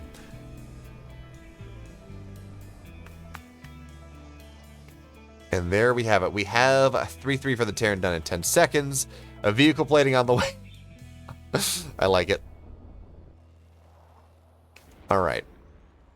So now Astrea realized, saying, you know what? Okay, it's time for me to get a little bit aggressive here. I don't like sitting here and defending. If I sit here and defend, I'm not in a great position. It's rather difficult. BYUN, he's attacking in 3 places at once. And yeah, I've been done a decent job of turtling, but it's not the best. Now these DTs will find this 5th base of BYUN, and hey, the command center has not been turned into anything yet, so these DTs will be able to force a lift here, get a lot of SCVs, but BYUN also, he's going to find this army, he will not be able to do so, so DTs are going to annihilate this mineral line. Meanwhile, 7 workers went down. Okay, it looks like there was a widow miner, a drop or something that went on in there. Yeah, just a little bit of a run by. And now, hey, BYUN's going to find a base. There is absolutely nothing defending this. And yes, there is a recall, but this is 3-3 bio. So BYUN, he's going to get on top of things. And the recall's not really there yet. BYUN, he's looking for the splits, but the disruptors, they went too far away, which means they're not going to be able to make the connection they're looking for. And, oh, well, that's going to be a good one. But BYUN, he's going to get all of these disruptors. And before he leaves, the Nexus, maybe, no, he's just going to micro on backwards. And this disruptor shot will force BYUN to lift off, but only into the main base. 24 workers have gone down. And this is now we're going to see the Twilight finally get taken out here. All right. So now Astrea does not have a recall into the main base, and BYUN, he's just going to own the ramp. He says, you know what? Doesn't really matter. So we will see some warp ins on it, and these DTs may hold the line, as I don't know if there's a scan, and BYUN, he's just going to back out. Now, 2 medevacs do go down. It's going to be rather nice for him, but look at this. He's just abusing things so much. He will be able to cancel this 5th base as well, or actually kill Astrea, does not cancel it in time. He's going to be able to get the 4th base, and suddenly Astrea has nothing on the map. BYUN, once again, just turning the drops on in the late game and saying, hey, you know what? I don't think you can deal with that. I don't think you'll be able to split your army appropriately. And BYUN, once again, will be right. GG, BYUN. He's going to take a 3-2 lead in this series.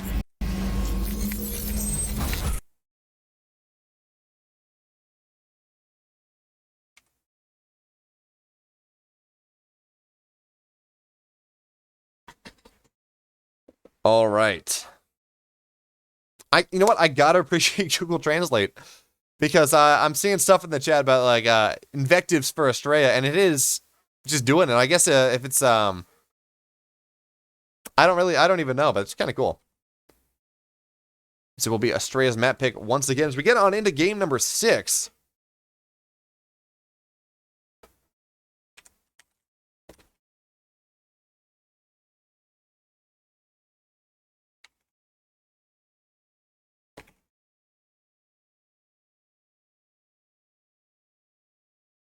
We only have 2 maps left before we reset everything. And maybe go on into maps that we've already played once again. Now, BYUN, of course, does have that 3-2 lead. So if he wins the next 2 maps, he wins everything. But these players have been trading back and forth so significantly. Well, we're going to have to see what happens as Astrea will pick Lightshade as the 6th map in this series. Yes, the games are continuing. All right.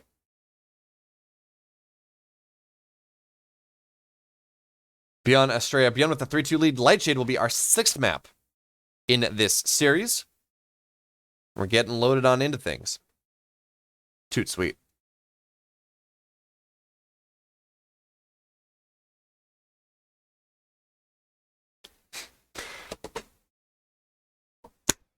Now, as I sit here, I want to thank you all for joining me in this wonderful morning, wonderful evening. Because we've had some awesome games thus far, and I'm excited to see more. As now we're loaded on into game 6. Let's go. Spawning in the bottom right. In the red. Down 2 games to 3 in this best of 9. Representing Alpha X. Give it up for Max Angel.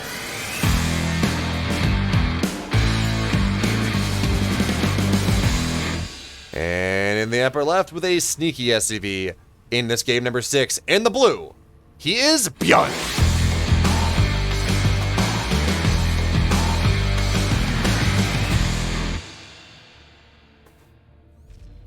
So here's the question. Are we going to see a gas get taken rather quickly? Will this be a proxy Reaper? Are we going to see some sort of proxy Marine shenanigans? I don't think it's that. That's something you see very rarely against Protoss. But there we go. Gas is on the way, so we're going to see proxy Reapers coming from BYUN in game number 6. Now, this is rarely a style that kills the Protoss player, but often a style that does some sort of damage. But of course, Astrea, he's going with the probes gas. You say, oh, hey, you have nothing in your wall, BYUN. What you doing there, bud? Oh, you have a gas, BYUN. I see how much gas you mined. Okay, it's proxy Reaper. I'm going to build a Zealot.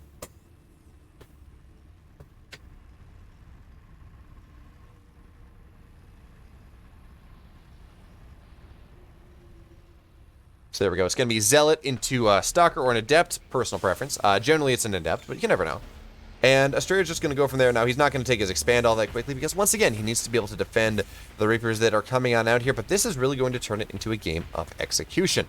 BYUN, of course, has incredible Reaper micro. Astrea has pretty good at micro himself, but he's not known for the micro necessarily, just known for playing really good games. Thank you, reality. I appreciate that.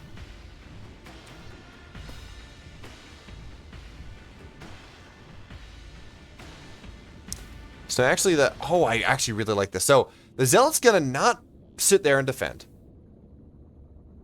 I mean, that's just how the build goes. Reality. If your opponent goes and your opponent proxy Reapers, you got to build a Zealot early on, because what that means is now the Zealot dies instead of any probe. So you do that to ameliorate probe damage. But what I do like here, and what we did see Astrea do, and it's actually pretty cool, is he said, look, okay, I think I have my Reaper, I've scouted this early enough that I'm going to have my Zealot out early enough that I am going to be able to send my Zealot across the map. And in doing so, I'm going to force this Reaper home. Because, well, that Zealot will do tons of damage to my economy. I don't have a wall. I'm not going to have a wall for a while. That Zealot's going to get in. And with that being the case, I need to make sure that I don't die. So, of course, that has meant that, A, the Zealot doesn't die, and B, BYUN will be forced to pull back in his time. He's going to be a little bit later. So now there's a wall on the high ground. But BYUN, I think he's going to know about that. We'll not try to go on in there. But hey, there is a Adept and a Stalker against these Reapers. So, well, you know, with the Stalker, the Reaper, or the Stalker and the Adept there, the Reapers will not be able to get much done at all.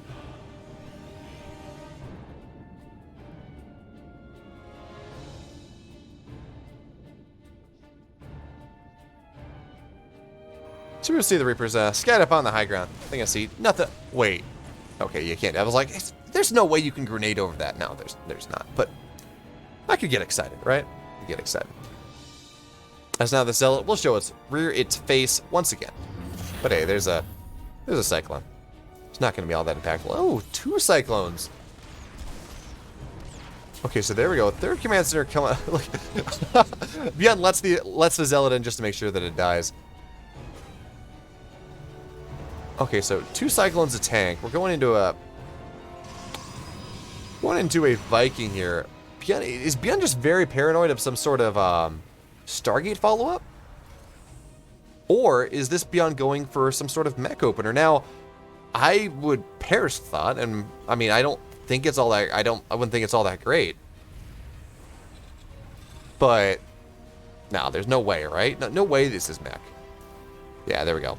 Tech Lab on the starport, which means we're going to get stim out of that. So yeah, this is not mech. It's just a very defensive play here from BYUN, as he wants to make sure that he does not die to Astrea's follow. But look at this. Astrea is going for what I believe to be disruptor drops in this game. This is a pretty cool response. Because, I mean, hey, if it lands, it's a lot of damage. And if not, it's a pretty strong defensive tool. But BYUN, he's preempting this slightly. He has a Viking.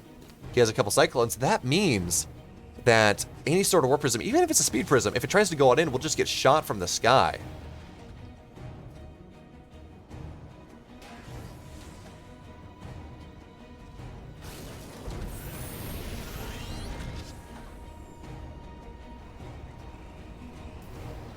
Or even better, of course, there's a Raven, and Raven will just be able to disable the, disable the pickup from the Disruptor, so the Disruptors just get stuck. I mean, maybe this is just 2 base Colossus. Oh, it's just 2 base Colossus. Okay, never mind. I'm a little disappointed, actually. I was kind of hoping for 2 base Disruptor drops, but that will not be the case. Astrea is not Nina, even if he does play her a lot. in the different North American Cups I do cast.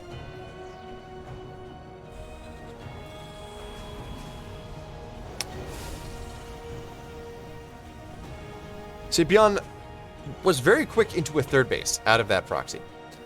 So he does have that going for him here. And yeah, he did take his natural a little bit slower because he had to make sure that the Zealot didn't kill him. And yes, you know, he spent a little bit, but at the end of the day, 2 Reapers, the only thing you would lose from proxying like that is, okay, you spend an extra 25 gas on an additional Reaper, but yeah, you don't exactly have, you don't have production from your barracks all that quickly. But everything else, I mean, it's not like you're proxying multiple barracks and slowing things down like that. So with that being said, BYUN, 1-1 is now on the way. We do have the third base done, and BYUN's gonna look to take it here, but look at this, Astrea, he is posturing for, he's posturing to try to delay this as much as he can. A bunch of stalkers here, and they do have blinks, so they will be powerful and trying to just annoy, harass the army of BYUN as it looks to go take the third base, and if they're lucky, they'll get this Raven. Now, I don't think BYUN should not allow that to happen, and yeah, there's too much army here. But of course, that is the grand prize for Astrea. That is what Astrea is looking for to snipe down as BYUN gets aggressive, as BYUN positions, if BYUN makes any mistakes in positioning. The goal for Astrea will be to knock that Raven out, which means he will be able to easily defend the ensuing push. Because, hey, the Ravens, they can disable the Colossus. When there's no Raven, the Colossi, they stand strong, especially with extended thermal lance.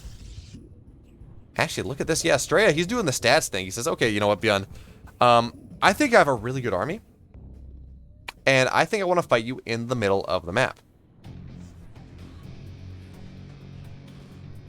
And that makes sense because, hey, if you can force Raven disables early, well, you don't have that for the push. If you can pair off units, you don't have that for the push, etc., etc., etc. And now BYUN looking here to get aggressive. He's getting ready to actually make the push happen. But there are Colossi here. Extended thermal lance is done. The tanks will be forced to siege up, but they aren't just out of range. So now BYUN's going to look to move around this maybe. So, okay, there we go. Look at this. It's a cheeky little high ground move as we do have a drop coming on in from Astrea as well. And you know what? I think this is a little bit questionable because yes, charge is done. Yes, charge is a powerful defensive tool. Yes, we have 2 Colossi. Yes, we have disruptors on the way. But all of Astrea's warpens were just used on the aggressive. And yes, if that works out for Astrea, it's a genius move. But if BYUN is able to get the siege up that he is looking for, suddenly it does not look all that great for Astrea at all. Once again, BYUN is going to get a Cyber Core. He will get a Gateway and get a Pylon. Now we're going to see a run-by move on into the third as this War Prism finds its way on into the main base here. And BYUN does not have much of a... So, okay, so there you go. The rally will go on into the main base. And the War Prism will get targeted down eventually, but not before we have a warp in here. 7 workers do go down. BYUN doing what he can to kill off this tech, but not even doing it all that efficiently. Meanwhile, this run-by is getting a lot of work done. 11 workers go down. More and more are going to start to go down here. A nice hold position micro from Astrea, though, or from BYUN, though. Just make sure he doesn't lose as much as possible, but he's still losing 14, 15, 16, 20 odd workers. Meanwhile, this army is stuck. It doesn't really know what to do. It looks like the tanks went down. Yeah, the tanks were sniped, I guess, by the stalkers. So what can BYUN do here? He loses 20 workers. He does have a really significant army supply, though, and the War Prism did go down, so maybe this is BYUN's timing. Maybe here with 1-1 versus the +1 of his opponent. Maybe with the... He doesn't have any tanks, but with the Raven that he still has, he can maybe just take a really good fight. Now, there are disruptors on the field, which makes that a little bit more difficult. And there are no Vikings either, so it's going to be difficult to kill the Colossi. That being said, though, BYUN, okay, he says, you know what? I killed you in 2 games already with the drops. I'm going to do it again. That being said, though, Astrea, he's getting better and better at dealing with this every time now. Okay, a little bit of damage on the Colossus from the Widowmine.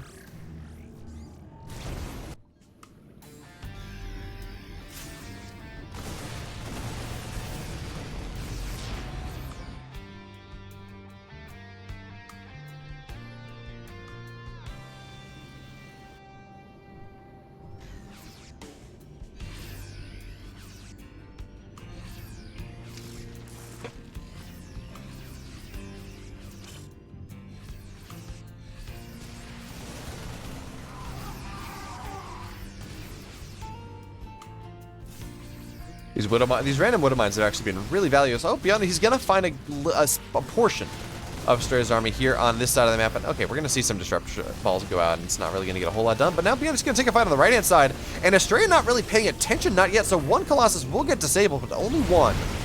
And the disruptor shot will land with great aplomb. So BYUN not really going to be able to do a whole lot as he tries to micro on this front as well.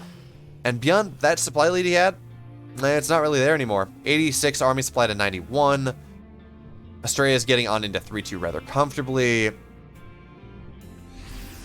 BYUN now getting his 4th base, but Astrea's in a pretty good position to take his 5th base pretty soon. So I don't really know what BYUN's avenues are into this game. That's the question, right? What can BYUN do to find his way into this game once the pressure didn't happen and once he took 20 workers of damage as he tried to make that happen? Oh, it looks like the drop in the main base, but the Stalkers will warp in. BYUN's aware of that. But on the flip side, he forced to warp in not in an aggressive position, so maybe that's something he can take solace in.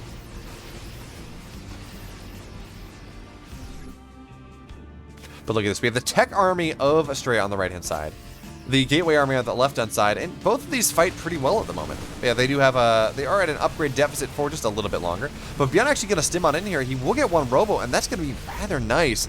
And what it will do also is it's going to force the rotation of Astrea's main army, of all of the disruptors, of the Colossus, to move on into the situation between the natural and the 3rd base, which gives BYUN an opportunity to maybe do something with the rest of his army. Now, I don't think, actually, this may just be the entirety of his army here, and BYUN's just going to pick up and leave. He says, okay, you know what, I'm trading well enough, but I can't fight your main army. Not yet. Because he has no Vikings. He has nothing to deal with the Colossus. And he's going to go try to go on into the main base once again, but this one's going to be preempted. Look at this. Astrea is actually out of vision here, but okay, BYUN will scout that. As our Widowmine just going to run its way on into this position behind the 4th base, but only gets 1 worker somehow.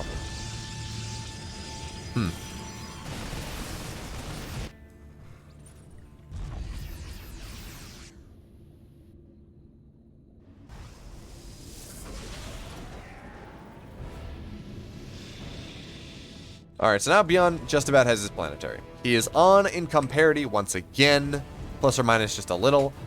He has upgrades. He has upgrade parity up until, well, plus 3 attack is done. He really should get plus 3 attack for himself, but he's not going to do that yet. I guess he just doesn't feel like he can afford it. But now we have Astrea. He's going to maraud forward for the first time in quite a while. He's going to be the aggressive player in this game. Oh, look at this, though. BYUN, he says, hey, look, your army's out of position. Let's just go do some damage. He will get a pylon at the very least, which means that these warpins are not going to get a whole lot done. But BYUN just have to micro this. He has to be careful to make sure that, well, the Archon doesn't get juicy shots, because these are plus 3 Archons, and they do a lot of work. And the rest of the army of Astrea does arrive, which means, well, BYUN, he's got to back up. He's got to run away. Nice CMPs, though. Alright, here's the thing. Astrea's army is scary, absolutely. Do not get me wrong. But Astrea has no warpins left. Astrea is maxed out, which means this drop that's going to go now on into the main base, BYUN cannot, or Astrea cannot defend this. There's nothing that he can warp in, so he's going to have to force a trade somewhere or a recall. There we go. Recall will be the name of the game here, and he will recall just as his gateway army. But you know what? BYUN's actually in a really good position here. It's very choky. Astrea not even reacting to that yet. As he has to deal with this army on the right-hand side. BYUN will be forced to back up here because this is not the majority of his army. This is not the fight he wants to take here. Now, we're going to see some snipes off and disruptor shots. Oh, no, BYUN, not again. But hey, this drop is actually doing tremendous damage. As the Marines find something in the middle of the map as well. But BYUN, he's on 4 bases. Astrea, he's soon going to be on 5. And this game is rapidly just turning into a chess match. Now, the Dorito Cannon will age out. So there is that. We have high-sec auto-tracking on the way. Planetary needs to do more damage, I guess, is the play from BYUN here. Now BYUN's going to drop on into the main base. And just look how active BYUN's being on the map here. He's going to get a nice... Look at all those EMPs. He's going to get a really nice concave on top of everything. But the disruptor shots are just going to be dramatic. And everything's going to go down. But maybe BYUN has enough anyways. Maybe, just maybe, it's hard to see what's under these medevacs. But BYUN actually is taking this fight because of the Dorito Cannon. And that's actually going to be really good for him. Now, he will be forced to back up here. But all the disruptors have gone down. A lot of the gateway army from BYUN has gone... Or from... Astrea has gone down, but looks like BYUN did lose his drop force on the left-hand side as well. So at the end of the day, just about even. Astrea losing more gas, BYUN, or Astrea losing more minerals, BYUN losing more gas. All right, now once again, Astrea, he's looking to take advantage of the fact that BYUN's army took a beating, but I mean, BYUN has the production he's looking for, and now we have Vikings on the way. Finally, we have Vikings on the way here. Is this Zealot is actually going ham on top of all of these SCVs. But now we do have, there we go. Planetary is done, which means that Zealot's dead. Okay. So BYUN's on 5 bases. Astrea is also on 5. Widow Mines will go off here. And now Astrea, I mean, he's going to try to get rid of this third base location, but at the end of the day, it's 8 out of 8. It's not, there's not a whole lot of mining left on this third base. But actually the supply, I guess, is the relevant stat here. As BYUN is in danger of maybe getting supply blocked if all those burn down. I'm not exactly sure how much he's buffering over 200. But now we have more and more Vikings are on the way here. And now we have Ghost Cloak. Now +3 is just about done. BYUN is building a more powerful army, but all these DTs on the left-hand side, they're going to be able to clear out this 5th base. And now Astrea is going to take a 6th. So, now with this position, once again, the late game, where BYUN, he really is going to struggle to keep his bases up. He is really going to struggle to defend against the mass DT charge lot warpins. Okay, BYUN. Okay, never mind. I was going to say, is this a... This is just an attempt to block a base. I was gonna say, man, is BYUN gonna build Widow Mines out of this and run them into the bases? But that's not gonna happen. We have, what is this? 7 cannons, 9 cannons, 1, 2, 3, 4, 5, 6, 8 cannons, 3 shield batteries. Yeah, that base is gonna be rather difficult to attack into anything but, you know, the entire army of with anything more than the entire army of BYUN there. So now the disruptor shots will continue to zone as what's that? One stalker. One stalker's trying to do something.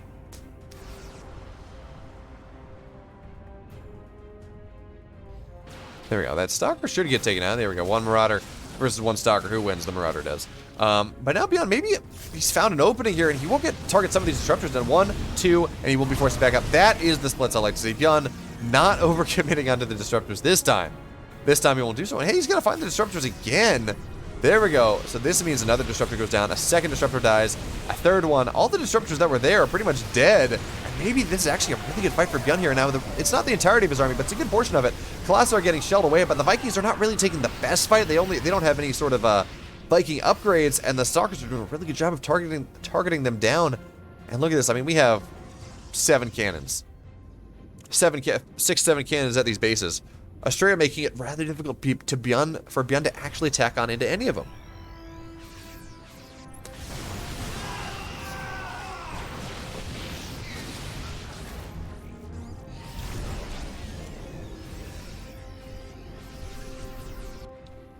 Alright, so now once again BYUN does have a base, and I do like this. Once again, he has built an orbital, not a planetary in his outlying bases, because he can always lift and rebuild SCVs. It's much harder to replace a... okay. BYUN, please, there we go. He's gonna get it. Okay. It's much harder to replace a planetary like we see right here, as a bunch of Archons will get morphed and then get recalled out, but one of them will die. So that's what 500 gas down the drain. No, 200 gas down the drain. What is it? Something. I can't do the math at the moment. Anyway, of course it's cheaper than High Templar Archons. But anyway. BYUN's going to try to take this fight here, and he will knock off a decent amount of these Archons on this fighting retreat. And these DTs, though, they're the scary thing. As both players really don't want to take a straight-up army fight. They can't. It's too difficult. It's too powerful. But, oh, no, BYUN, he says, you know what? I'm putting the lie to that truth, absolutely. Let's dim on in here. So many disruptors going down. The Colossus is going to get targeted down as well. And BYUN, he's going to find the majority. He's going to find the heart of this army. And they're going to disruptors get targeted down as well. Disruptor shots don't go off. And yeah, there are charge lots here, but now we have Liberators. They're going to siege on up.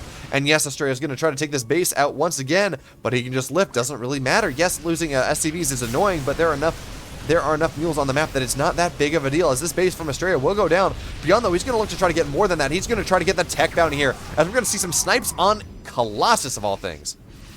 All right, so 24 workers have died, as DCs have now found their way on into the 3rd base and the 5th base of BYUN here. So now it's starting to be a little bit more problematic. Losing 1 base of SCVs, it's a bit annoying. Losing 2 bases, though, that is much more problematic here. 33 SCVs do go down, but look at this drop from BYUN. We should see some Liberators siege up as well, and it's just going to be so hard for Astrea to actually get on top of this. Now, we do see another warp in here, but it's just Zealots.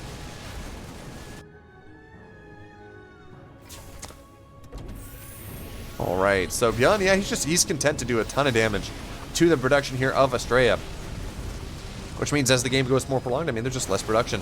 So now we do have the Liberators. They are here, and the Stalkers, they're going to look to blink on forward, but there will not be enough, and they will get the Liberators, but nothing more than that. BYUN will be able to escape with the majority of his army, as this DT is ever so slowly killing the factory.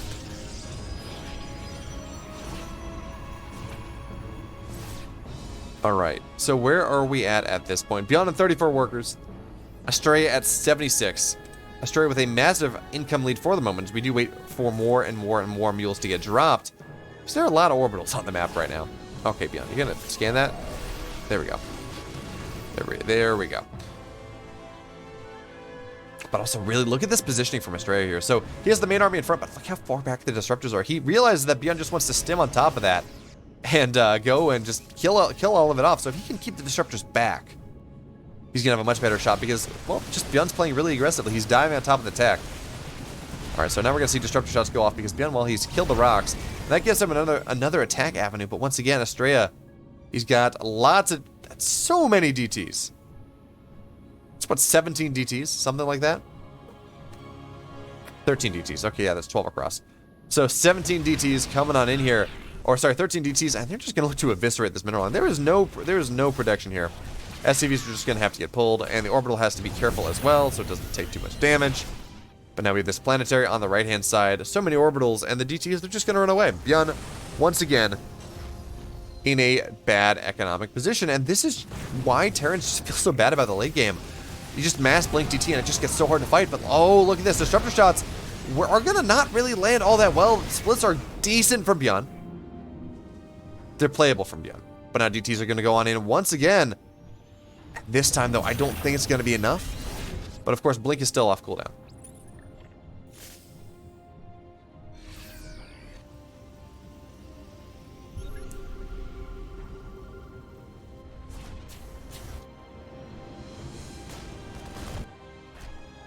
All right, this one DT will be forced back, but we still have the marauding pack, and meanwhile, the army of Astrea on the right-hand side, BYUN, he's going to try to defend this, and he will be able to keep the planetary alive for the time being, and some disruptor shots are gone, but not all of them.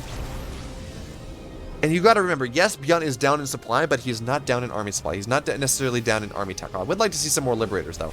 Once again, though, army of Astrea here is going to try to get this base, and this time he will get it, because BYUN, well, he's tangoing with a bunch of DTs that will be forced to morph into Archons, but I feel like maybe it's got enough here. Stalkers coming in from behind, and it is just Stalkers against a Bio army. Not exactly the best fight here. BYUN going for the full surround, but it's not enough, and GG, BYUN.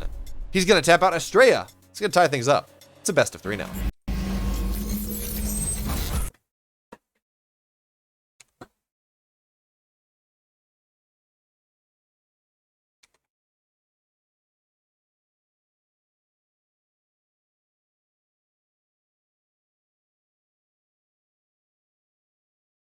All right.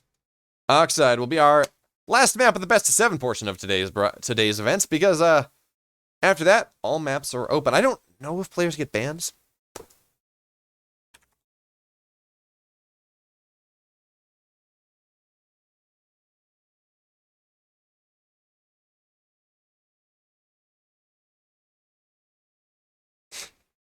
Gotta love the Zerg balance winding in a TVP.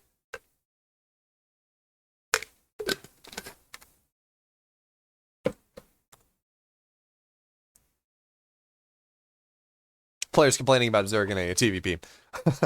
Nothing ever changes. Although I would argue that, I mean, if we look at a Legulac here, if we look at a Legulac, it's actually, what I'm looking for?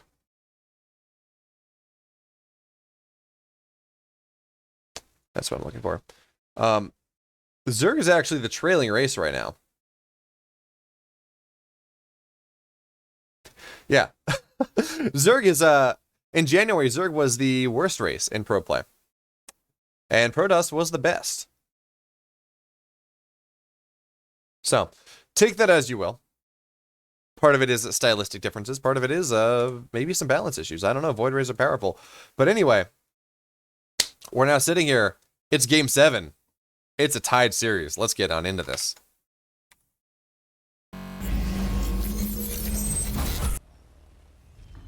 And here we are spawning in the upper right, in the red. He is BYUN.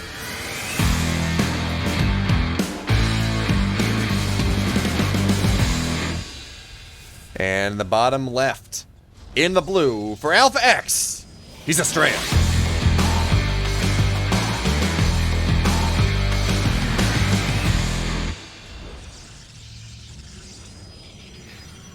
Yes, this is first still 5. Best of 9. But this is also the only show match that is happening this evening on this channel that I'm aware of. So, who knows? But BeoMulf, he's not going to proxy something on Oxide. He's, it didn't really work out for me. I'm just going to play my standard builds, my slightly less aggressive builds, and I'm going to tear you apart with late game decision making. And I'm absolutely here for that, 100%. BeoMulf has given us some incredible... Honestly, every single one of these games has been awesome. I've loved every bit of it. Makes me so happy when games go late, when we get this massive amount of multitasking and decision making and text switching and all these different things.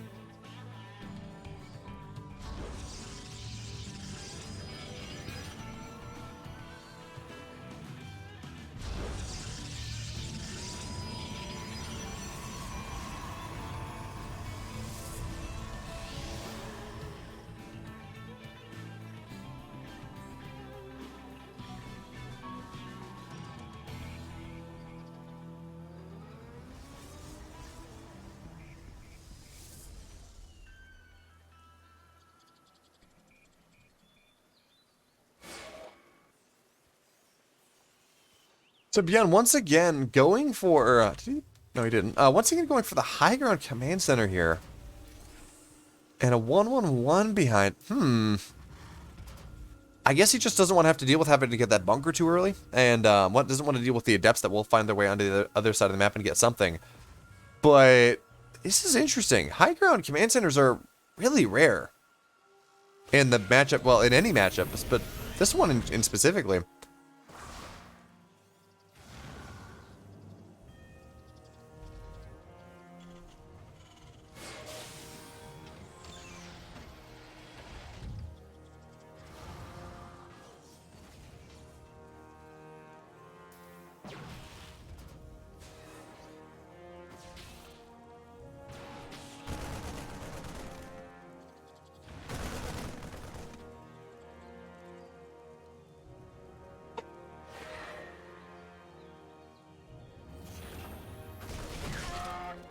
Alright, so now with the Stalker, things are getting a little bit more dicey, but again, it's 5 Marines versus Stalker, damage Stalker, and an Adept. BeoMulf will be able to shoo all that away. But there we go, Blink is on the way, we have an additional gateway coming on down for a grand total of 2 at the moment. And Robo on the way as well, so Astrea, he's just going for this 2-gate expand build that he has been loving over this series, and BeoMulf, well, it's gonna be interesting to see what he goes for. We have a Widow Mine drop coming on up, and this is something that A has kind of fallen out of the meta for the most part, and B is not something we've seen BeoMulf do it in this series, but I mean also we just haven't seen a lot of it, and this is a triple Widow Mine drop coming on in as well, so we're gonna see 1 Widow Mine in the natural, and 2 in the main, or 2 in the natural, 1 in the main, something like that. Oh, but the Stalkers are gonna find this, and BeoMulf will be able to escape, but we do have additional pressure coming on in. And the question is whether BeoMulf will be able to defend it. Now we have this drop coming on in as well, and we will see the Stalkers get warped in. So 1 Widow Mine in the natural, as expected. And oh, the targeting! BeoMulf, he's gonna be able to get only 2. But is Astrea paying attention in the main base though? That's the big question.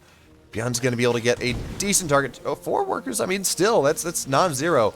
Widow Mine going off once again. Oh, man, BeoMulf almost gets it. But hey, a Stalker. Damage on another. So 4 probes and a Stalker when you would expect to normally get only 3 probes. Wonderful, wonderful little bit of damage there from BeoMulf. It's not game ending. It's not game ending, do not get me wrong. But it is far more than he would expect to get. As now Astrea, we're going to see a 3rd base coming on up soon, as this is going to be a Colossus expand in this game number 7. Wow, it feels like we only just barely got started, but here we are in our 7th game of the evening. And I don't really think Astrea is going to be able to get too much done with this. Now, of course, there is an observer here. We'll give him high ground vision, but look at this tank positioning. I mean, anywhere Astrea wants to go, it's either going to get targeted down by the Marines or the tank. So I think Astrea is going to see this. It's like, okay. Yeah.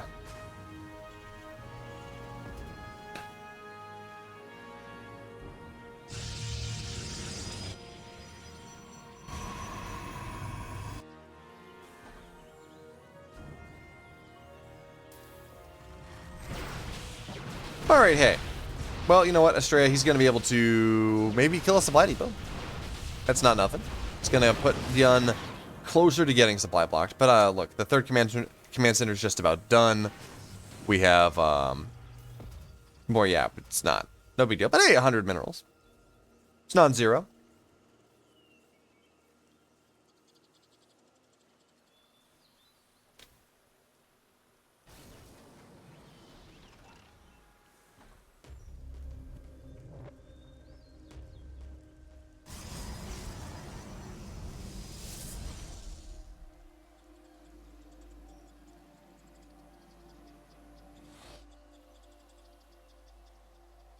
And I do like the fact that BYUN is just keeping this medevac here. It's only one Widow Mine. It's not that much potential damage, but it's also not that much that it adds to his army. And it forces a couple stalkers. It forces an observer to sit there and make sure that Astrea is able to guard against it. So for that reason, I mean, that is nice value gained from BYUN here. Even if it's realistically probably not going to get much done for the rest of the game, it's forcing a response from BYUN. It's forcing a response from Astrea that's just trying to make sure that he is able to, you know, get something done. But actually, Astrea not really microing all that properly as he looks to do. I mean, he's doing a good job, but he will lose a stalker that he really didn't have to. And the stalkers are just going to go around, but hey, BYUN says, you know what? If your stalkers are there, they're not at home. Let's go siege up your third base. See how you like that. And I mean, with these 3 tanks, Stim is decently close to being done, but not quite there yet. Now the tanks will get a wonderful sieged up position here. And stalkers, they were recalled, but oh, this is 3 tanks. This Colossus cannot be here. This Colossus has to back up, and there's just not enough. Oh, where'd the Raven? Yeah, there's a Raven here as well. So this third base is just dead. BYUN was able to walk his way on in, and sure, the stalkers got a couple workers, but that doesn't really matter. Now, hey, dead base. BYUN is on 3 bases. His opponent is not. Now the stalkers bubbling forward, charge slots as well. But look at this. The Colossus is disabled. GG. That's just it. BYUN, he's on match point.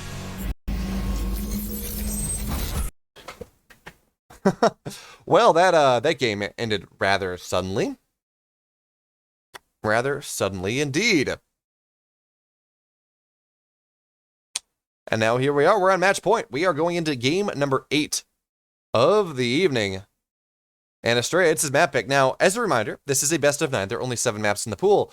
What this means is Astrea can now pick from any map in the pool. Now, if I was a betting man, I would bet Juggernaut, because he picked that for his first map in the last series, and he won, or in the first set of 7 maps, and he won on it. Now he may also, what is it? Is Astrea on the West Coast?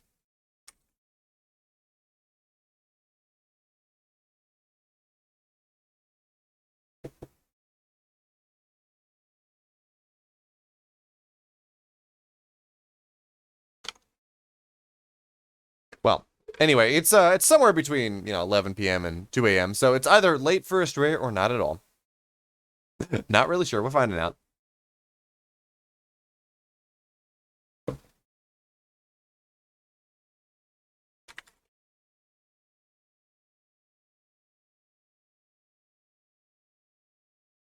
Okay, so confirmation he's in California. So it's only like 11 o'clock his time.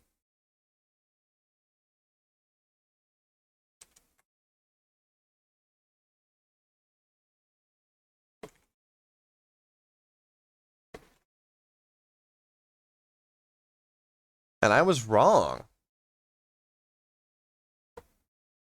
Because we will have Romanticide as our 8th map in this game, and perhaps our last. I mean, these players have been trading maps back and forth. So who knows? I mean, BYUN, is he going to be able to break the streak? Is he going to be able to break the flip-flop, the sinusoidal wave of victory that these players have been experiencing over the last 7 maps? Or is Astrea going to continue that trend and look to break that trend in map 9? Because the way it's saying right now, it's going to be a 5-4 BYUN victory, because, hey, BYUN won the first map, and he's won every other map from that point.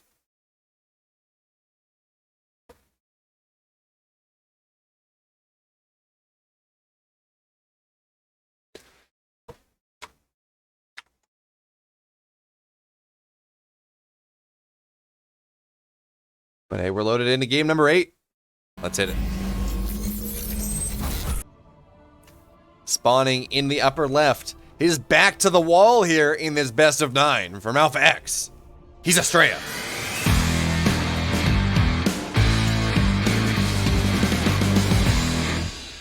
And in the bottom right, in the blue, on serious points here, on romantic side, he is BYUN.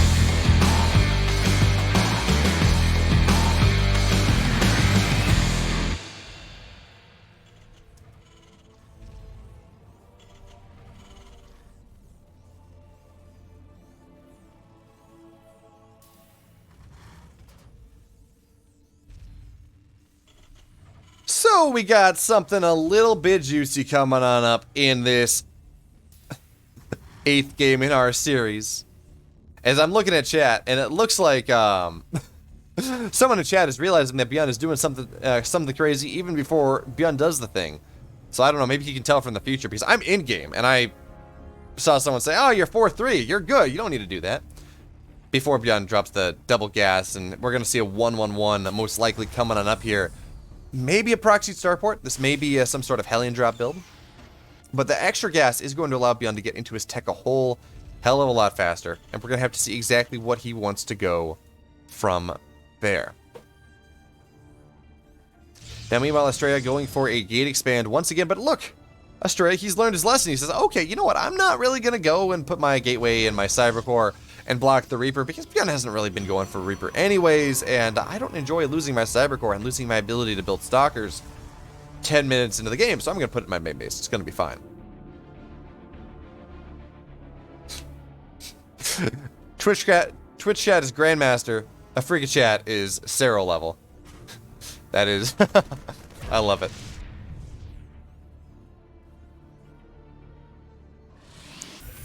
Alright, so there we go. Starport is on the way here. Now, there's a build that I'm aware of that is like this could be some sort of maybe burrowed Widowmine, some cloaked Widowmine shenanigans, but no, it will be reactored Hellions coming on out here, and it's going to be a medevac drop, a Widowmine, or wow, I can't talk all of a sudden, a Hellion drop coming in from BeoMulf in this game, and this will be scouted. The Hellions will be scouted. The Adept gets into the main base. That's a problem, because hey, now Astrea knows everything that BeoMulf is potentially going for. Now, the Adept isn't going to kill an SCV, no. But that's okay. It won't get out either. That's what is expected. But he's gonna say, okay, hey, I know what's up. Oh, this build.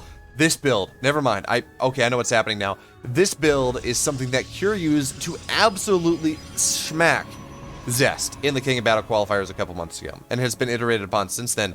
But you get Hellions and you try to run them onto the natural. Okay, makes sense thus far, right? But you do have the armory coming on it. It's cloaked Widowmines in the main base. It's Hellions run by into the natural. Now there is a full wall here, so that's a little bit of a problem here for BeoMulf. But well, stage 3 of the build is Hellbat drops, and you just go and you just triple barrel your opponent. It gets really annoying. It gets really powerful, really fast. Okay, these Hellions really need to kill this probe. There we go. Probe will go down.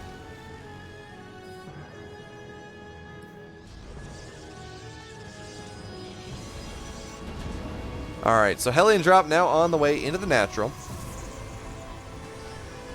We only have 3 Stalkers here. So actually, this can get a decent amount done on its own, but you gotta remember, the number is not 8 anymore. BeoMulf needs more than that. Well, he's gonna get 7 immediately, and the probes are gonna get pulled really slow, so 10 workers go down. Meanwhile, now is the time for the Widowmine drop on into the main base. Now, unfortunately for BeoMulf here, 14 workers do go down. Now we're starting to approach acceptable levels of damage. But now, it's going to be Cloaked Widowmines. Now, of course, Astrea, he does have an Observer on the way, so the Cloaked Widowmines are not going to be the most powerful, but behind this, BeoMulf, he's got Banshees on the way. He's got Cloak on the way here. This is just the quad barrel attack as he's looking to go on in. I think he's going to go on into the main base with this. That would make a lot. Oh, you know what? Okay, yeah. Oh, look at this. He's going to put one on the high ground here where, yeah, it has range. Barely. No, it doesn't have. I thought it had range there, but apparently it does not. Now, Widowmines will go off, and only 2 workers go down. Okay. Now, the Widowmine does go, or the medevac does go down. What's this? There we go. Now, that's the spot. That's the spot. Okay. And we're going to see... Hey, 7 more workers go down. So, yeah, this is the damage that BeoMulf needed. Absolutely, this is the damage that BeoMulf needed to get, because now our Terran player is even on workers with the Protoss player. And when the Protoss player is on 3 bases, the Terran is effectively on 2. And the Terran player has mules. Oh, The Widowmine went off again. This time gets a lot of damage done. Looks like Astrea forgot about it. Because, hey, these are cloaked Widowmines. The first shot is not the important one. It is the second. And now, actually, BeoMulf is in an incredible position into this game. He has killed a grand total of 30 probes in 6 minutes. And yes, Astrea does have a third base on the way. Yes, Astrea does have Blink. Yes, Astrea will eventually get on into Colossus. But Astrea needs a whole hell of a lot more than that, as he is down 7 workers compared to his 2-base Terran opponent, who has mules, by the way, and has a third base on the way as well. He doesn't have the tech he wants. He does not have the income he wants. ByUN is in a masterful position here to take this game, to take the series 5-3. But hey, the Stalkers will find the Banshees, and hey, even with the Cloak, it's not going to do a whole lot, but now they're going to be able to escape. Maybe get something done. Now, of course, the next level play is for the Banshees to run away onto the edge of the map, get a mule drop on them, and maybe try to get something done later, because they're not going to get out. They're not going to get a lot done this game. Not with Blink and not with how heavily damaged they are. But now Astrea's getting a little bit aggressive, looking to try to do what he can to balance the scales here, because he lost so much. Maybe he can do something to balance the scales back in his favor. I'm not confident. Hey, the Raven actually is going to get caught as well. Astrea.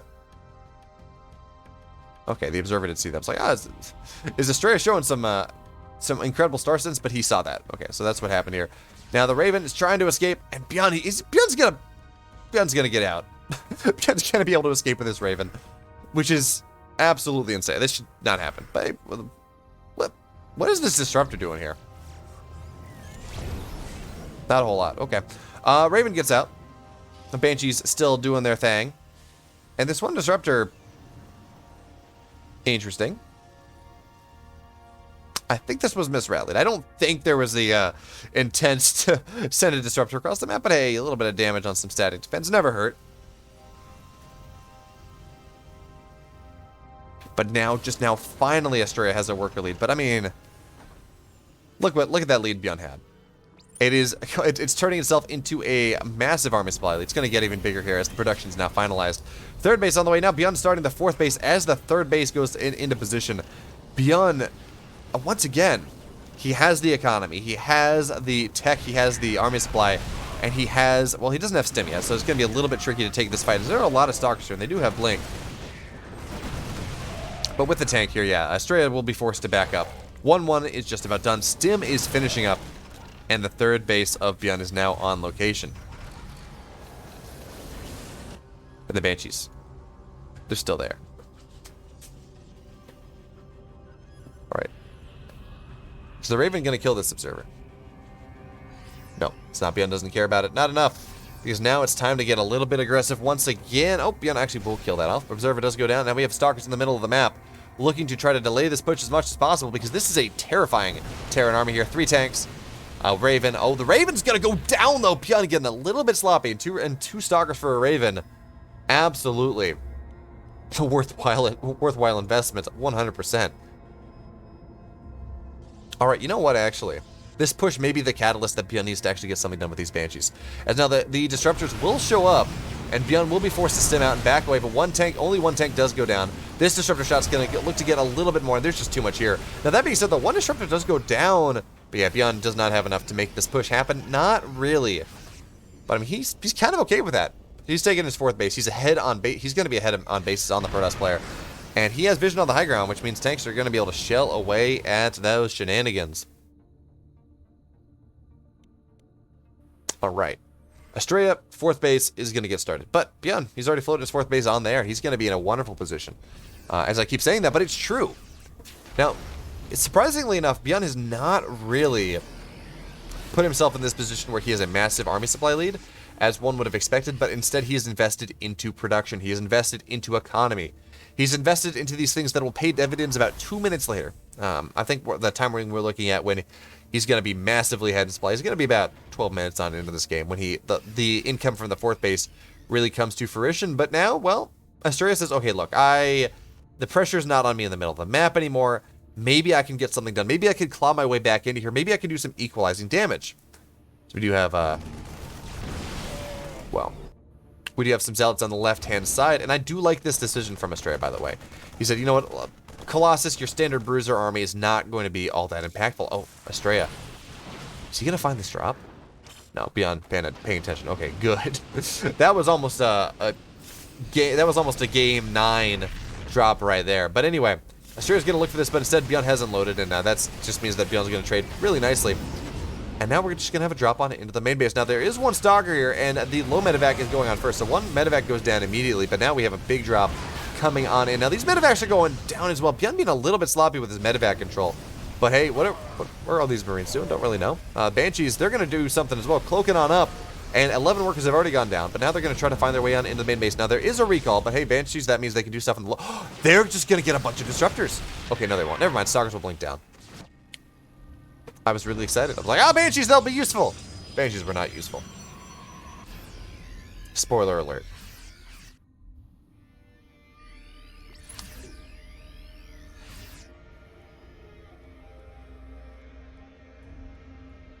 Alright, so now DTs are finding their way onto the other side of the map. The question is, well, what did BYUN will notice? It's 4 DTs, and then 1 on into this mineral line. And that's a sensor tower. So there is no detection in the mineral lines of BYUN yet. Now, the DT showing itself, the DT will go down here. Only three workers, but these DTs are going to run on in one at a time. And there we go. Okay, DTs will go down, but hey, there are 2 more where that came from. Now, BYUN getting ready to tango. He will be able to cancel this 4th base as well, but Stalkers will blink on forward, and that's a lot of Widowmine shots that are going to go off. A little bit of an unwise blink from our red Protoss player, but this is where things get a little bit scary, but because, of course, now BYUN, this is now where he's seeing his big supply lead. 200 supply to 150. And yeah, there we go. That's exactly what you want to see. Big army from BYUN on the left. Oh! 20 army supply now gone. The army supply lead that BYUN had, it's a little less. The total supply lead that BYUN had, it's not nearly as impactful as big as it once was, because, yeah. Disruptors killing off half the army group from BYUN. It's going to be a little bit problematic there, as more and more disruptor shots will go off, but I think we still have like 2 or 3 shots. It's going to be rather difficult. And BYUN, now he has his army, once again. But again, it's 170 supply this time instead of 150. And Astrea has done a wonderful job of really sandbagging his way back into this game, just really turtling on these 3 bases, making it so hard for BYUN to take the fight that he's looking for. But maybe there's an avenue now. Is there anything in the... Yeah, this is going to give BYUN license to attack on in. Disruptor will not reach in time, and there we go. Robo will go down. Pylon as well, and now BYUN, he's just going to move on to the other side. I would like to see him maybe go try to kill this Disruptor, but no, he's just going to back out because the recall has been forced. And that's the majority of the Terran army. Or of the Protoss army, excuse me. Now, it should be noted, BYUN is only on 4 bases. We do not have a 5th base on the way quite yet. But now we have more and more Liberators are on the... More and more Liberators on the way. Now, that's going to be a nice... Oh, never mind. BYUN loves to stretch his micro to the limits, but he's got to remember, he's playing on US West, so he may not have that just perfect splits of micro that you normally see when it's just playing on Korea, so... He's taking a little bit... inopportune fights. We saw that for a lot for a little. As now he's going to try to get this drop on in. And hey, yeah, the Stalker's actually moving out of position. So BYUN is now well aware of what the Protoss army is. There we go. 5th base now being produced. 5th command center now being produced. And Liberators are on the way. And okay, so BYUN though, he does have, actually he's going to have a really big upgrade lead. 3-3 is just about done. And 3-2 is only just now getting started for Astrea, so BYUN's going to be able to tear down the gateway units. I mean, yeah, the verbal units, does it really matter? Not. Oh, look at that.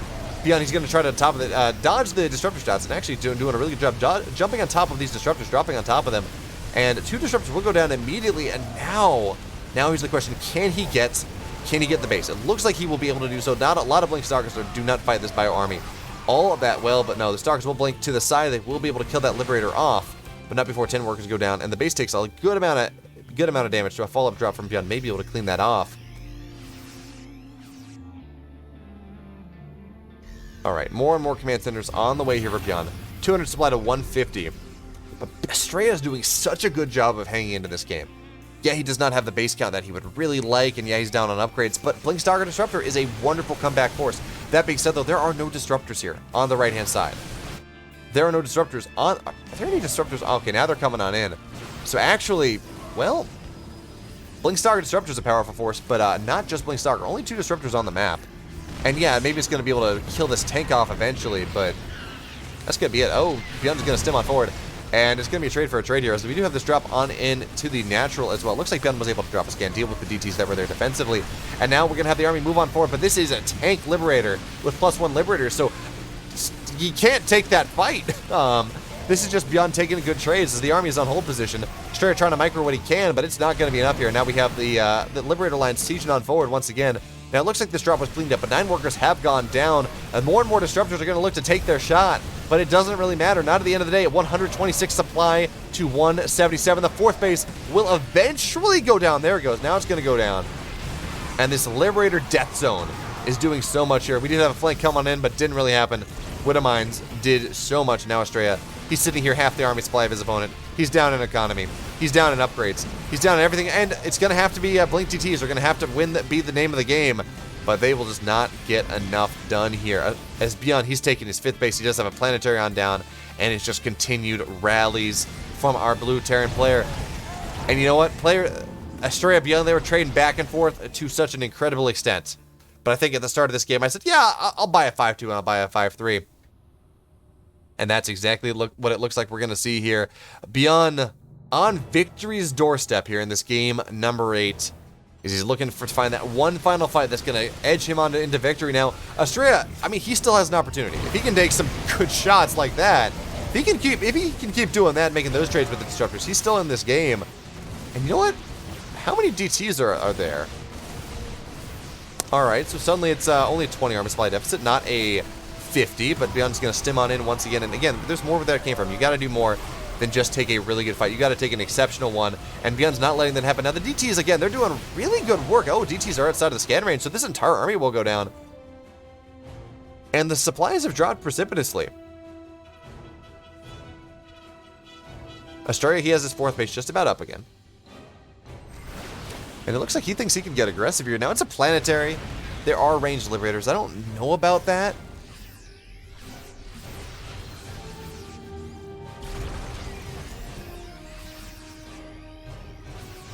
But again, this is a game of economy more than anything else. BYUN up like 2,200 resources a minute.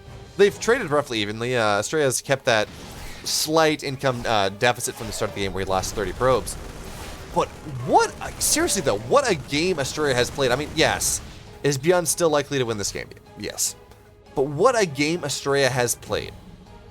To fight this game to 18 minutes long. To where he has had chances to win this game in the mid-game. In the late game. Yeah, is he going to? Probably not. Has he lost too much at this point? Yes. Has he been able to keep up a 4th base? Not really. But it's 18 minutes into this game. He has taken some insane trades. He has not just been snowballed in with one of the best Terran players in the world, and that is absolutely absolutely a wonderful thing. Now check the difference in mineral mining. Yeah, it's not pretty. But still.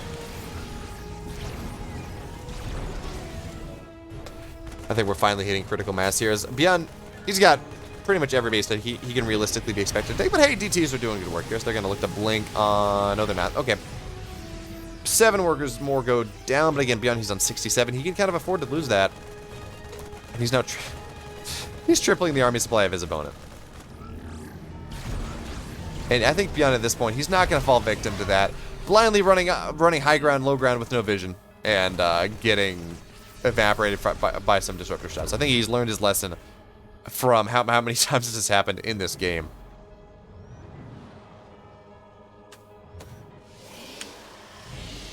All right, so now, wow, it is 20 minutes into this game. BYUN does not have enhanced shock rates yet, but I guess it's not all that important with the army composition that Astrea has gone for. But now we do have the army of BeoMulf. It's now finally pushing on in.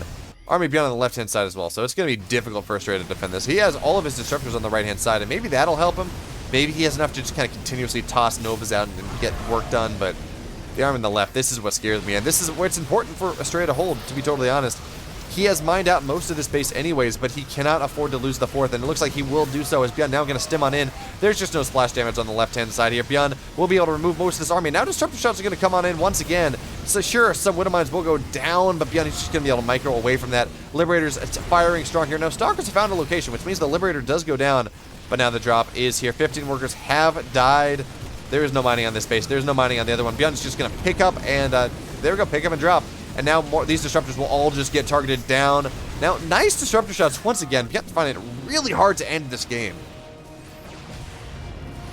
But now we have more and more Liberators, more and more Bio finding its way on in. And this is where things get a little bit spooky. A lot spooky, actually. As this drop, there it is. GG BYUN! He's going to take this. He's going to take the series 5-3.